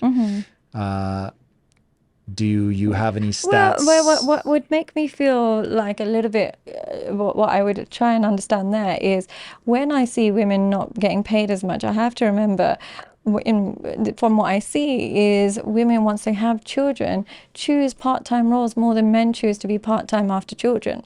So it makes promotion on a more logical stance less realistic.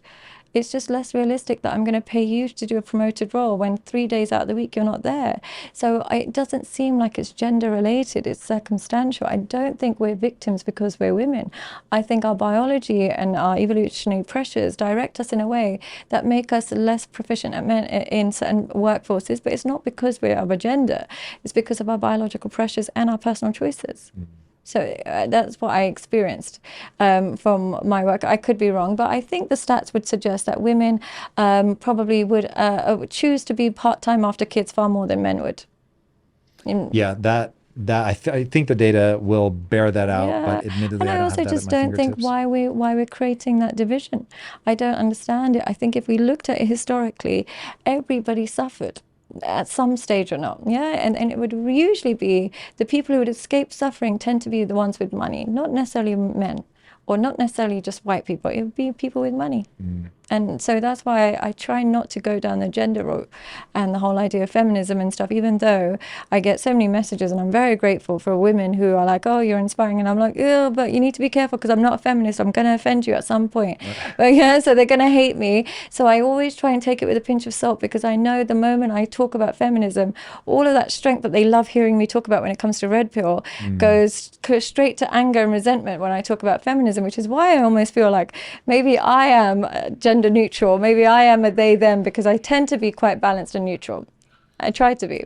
But is that offensive, what I'm saying? I know it might be taken as such, but I don't mean it in an offensive way. I'm not at all offended. To me, these things are empirical questions that have data that backs them up. And so looking at that seems self-evident. So to address one part of this, which is the gender pay gap, which Thomas Sowell has spoken very eloquently to. And he said, if you compare, it's basically women that have never had kids versus everybody else. Yeah. And so women that have never had kids, if I'm not mistaken, end up outperforming, I would imagine, men. And that really, it's a mother, you can think of it as a mother tax. I imagine. Now, I would think from an evolutionary perspective that women would feel pretty good with their choice about, I want to go home and spend time with my kids. Yeah. So that one doesn't seem super surprising to me. Yeah. And I always come at it from a just pure entrepreneur standpoint. And I'm like, I could not care less if the person is a woman. Right. So, but if you leave, which I've never had a guy leave when he had a kid. Yeah. But I've had women. Yeah. Many women leave me too, because they have kids. And God bless them, like, go do your thing. I'm very happy for them. But the irony is, I'll have women, hey, I've gotten pregnant, I'm going to be taking leave. Amazing, I'm so excited for you. And they're like, but I'm definitely coming back. And I'm always like, hey, everybody says that. They never You're going to want to back. wait until you actually hold that kid in your arms and then make your life decisions. And it's a beautiful decision to make. Thank you for your service. Yeah, I'm Captain. Thank you for your service, guy. You know, it's a beautiful decision to make, but then the agony about the gender pay gaps makes no sense. Like I know so many women who, the moment they have a child, all their career doesn't mean as much to them. So when they fight about feminism and gender pay gaps and stuff like that, it feels like an empty fight. It feels like a self-inflicted wound that they're trying to cover up. But what is it fighting for? Like, maybe I've just got it wrong because I've always been anti-feminism, but maybe I've misunderstood it because I've just, my personal experience, and also I'm very biased. I have a bunch of sisters that I'm not close to, so I grew up with a negativity towards women. So maybe that's what made me less sympathetic to their causes. So maybe I'm missing something. Well, Lisa, I think, and I don't want to get her in trouble here speaking on her behalf, but the way that she's always seen this is she is a strong, independent woman, earns her own money, does her own thing. And her take is anything that's anti-men, I am 100% opposed to. Yeah. Just as I'm opposed to anything that's anti-women. We are partners. And if, like, my whole thing is whoever... The world is made up of men and women. Come together. Yeah. Celebrate what each other is good at. We are going to, we have been evolutionarily shaped to be different, but we overlap far more than we are different. And recognizing that we each bring something to the party and wanting to celebrate that, to me, is the only thing that makes sense. I do not see women in an adversarial sense. But at the same time, going back to the idea that the brain is a prediction engine, women don't make sense to me when I think of them like a man. But when I learn about women and I learn how their minds work and what they're biased towards, then I can predict their behaviors. And women the same with men. And so the thing I worry about is anything that makes us adversarial, which the modern feminist movement seems very anti-men, and then anything that says there is no difference, and that we're all the same, we can be whatever we want. That's when I'm like, reality is going to bite you in the ass. Like, this is going to get really problematic. And I have to preface that I haven't worked in a corporate industry, so I don't know what it's like in those environments where there's corporate, you know, where men do dominate and stuff. But I do just think in my the privileges I have from being a woman outweigh any of the cons of being them. And I that might be being a particular type of woman, but it just feels like having a feminine energy definitely works in your favor when it comes to judicial system, or when it just comes to getting helping behavior and stuff. I don't really feel that like disadvantaged from being a woman in any way, shape or form. Yeah, the way that I think this breaks down in reality is men and women are different. And so people are going to be very confused, sometimes offended. Guys are going to speak in a way that women don't like. Women are going to speak in a way that men don't like. And so I've thought a lot about this when it comes to race. And it's really not about any given race. It's about who's the majority. And certainly who's the majority in power. And so if you think about that, because I'm obsessed with Japanese culture, right? But you could make a pretty compelling argument that the Japanese are freakishly racist in Japan, in the sense that they don't even let outsiders, like the percentage of outsiders. They don't try and hide it or anything like that. And they'll take pictures of you if you're a different color and stuff like that. But here's what and Dubai is racist. I live in Dubai, and your passport determines your pay gap and, and stuff like that. So it's nothing to do with your gender. You come in with a passport, a British passport, you'll get paid more if you have a Pakistani passport. Really? Yeah. And I'm Pakistani. Wait, that's like, and I've got dual actually passport. An official thing? It's an official thing. Yeah. It's written down somewhere. It's an official thing. Yeah. What? So we could go for I could be a doctor, and somebody from Pakistan with the Pakistani passport could be a doctor, and I'll be paid more because I have a British passport and they have a Pakistani passport. What? And I don't mean this in any offense to Dubai or anything like that, because I very much love the country to work in, but there is very clear divisions, and it's very much like they still get paid far more than they would in Pakistan, but it's definitely far less than I would get as a British citizen, and an American Pakistani, and I'm Pakistani, and I have a dual passport. So I just, hand in my British passport, and I get paid, very considerably a lot better. That is shocking. Yeah, it's shocking. But here's what happens in those environments. What I like about it is it's clear as day. You can either come or you don't. It's up to you. What I found difficult in the UK is that it's almost hidden, or it's almost structural. So I'd rather just know where I stand, and then I can either choose to be a part of it or I can leave. But when it's not there and it's almost structural, I find that harder to navigate, because I felt like there is a division in terms of not so much ethnicity but values. Because I don't drink and I don't go to the pub after work and I don't go out with them, and how they socialize, right. I'm limited in how much I can access the in crowd when it comes to work.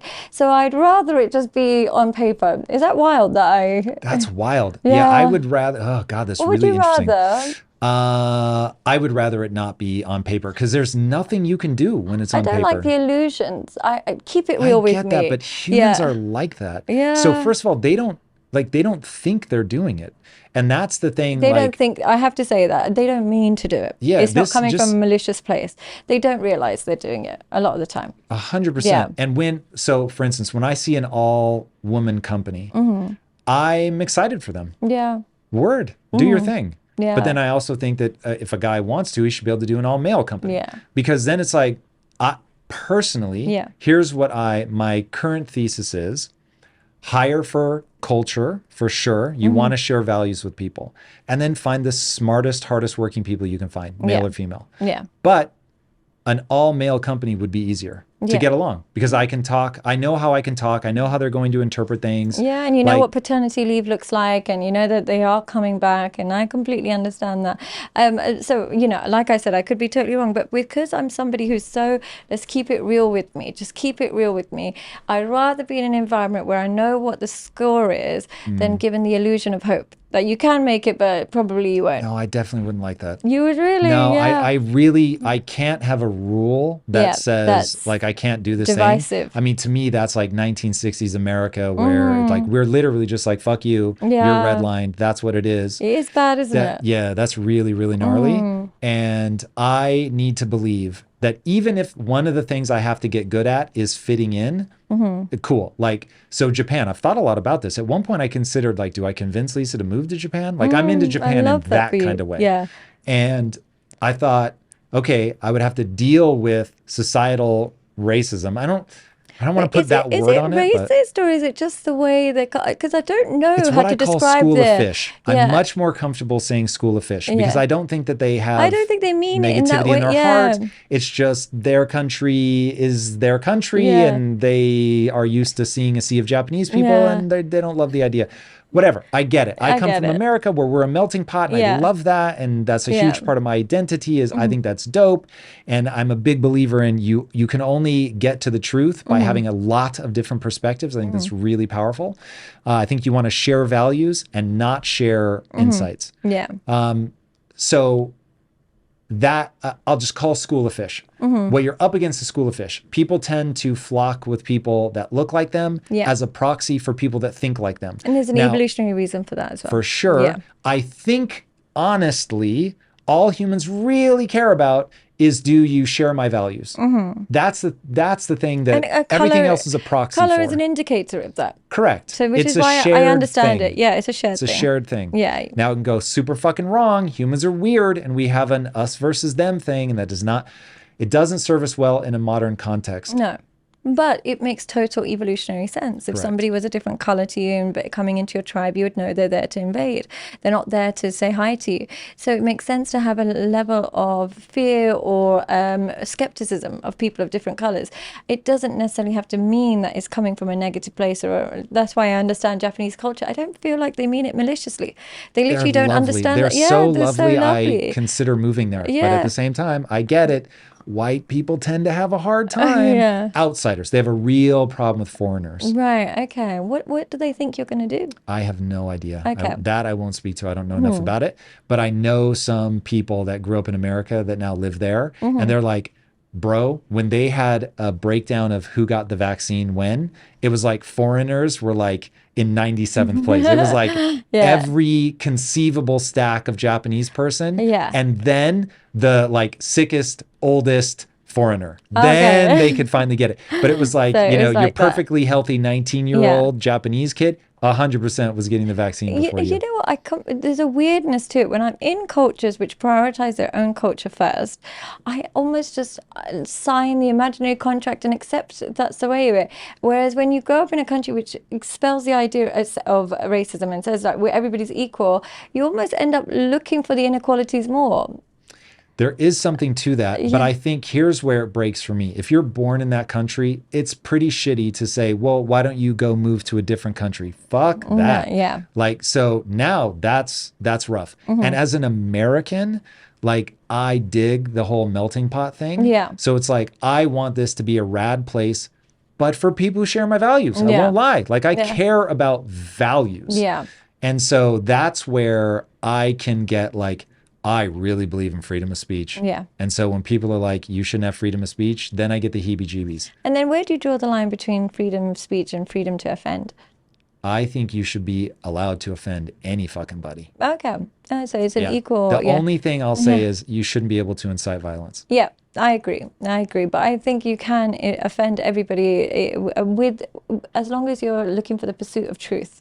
I think if somebody's intention is to find truth, and in what that if you're process, just trying to be funny? If you're trying to be, if it's a comedian or something, I find that funny. I can take a joke. Okay, so do you have to be a comedian to say hurtful things? Usually with a comedian, the goal is to make people laugh rather than the goal is to offend. Yes, but Dave Chappelle makes a lot of people very, very, very mad. I'm a big fan of Dave Chappelle. So am I. I'm a huge fan, and what I love about his comedy is he's not far from the truth in the jokes that he's making. He makes jokes, but they are. But what if he wasn't? Because here's what I'm protecting against.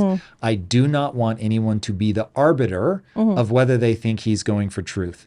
So I think you just have to let it be. What I would honestly say is the truth is never offended by reality. And what I mean by that is I'm Muslim, I believe it to be true. Now, if you come up with real examples, chances are it won't knock my faith. But if I believe something that's relatively delusional, I will constantly be offended by reality. And that's what I always say is if you're offended by reality, you have to reassess your truth. Because reality shouldn't offend you. Now, when Dave Chappelle makes a few jokes, he usually takes reality and throws it in the face of people that he thinks are warped of reality. And I just think, genuinely speaking, if you stand on truth, it won't be offended by reality. Reality will only confirm your truth. I see people offended by the truth all the time. Then they're holding on to a delusional belief. I agree with that. Yeah. But who gets to decide what's delusional?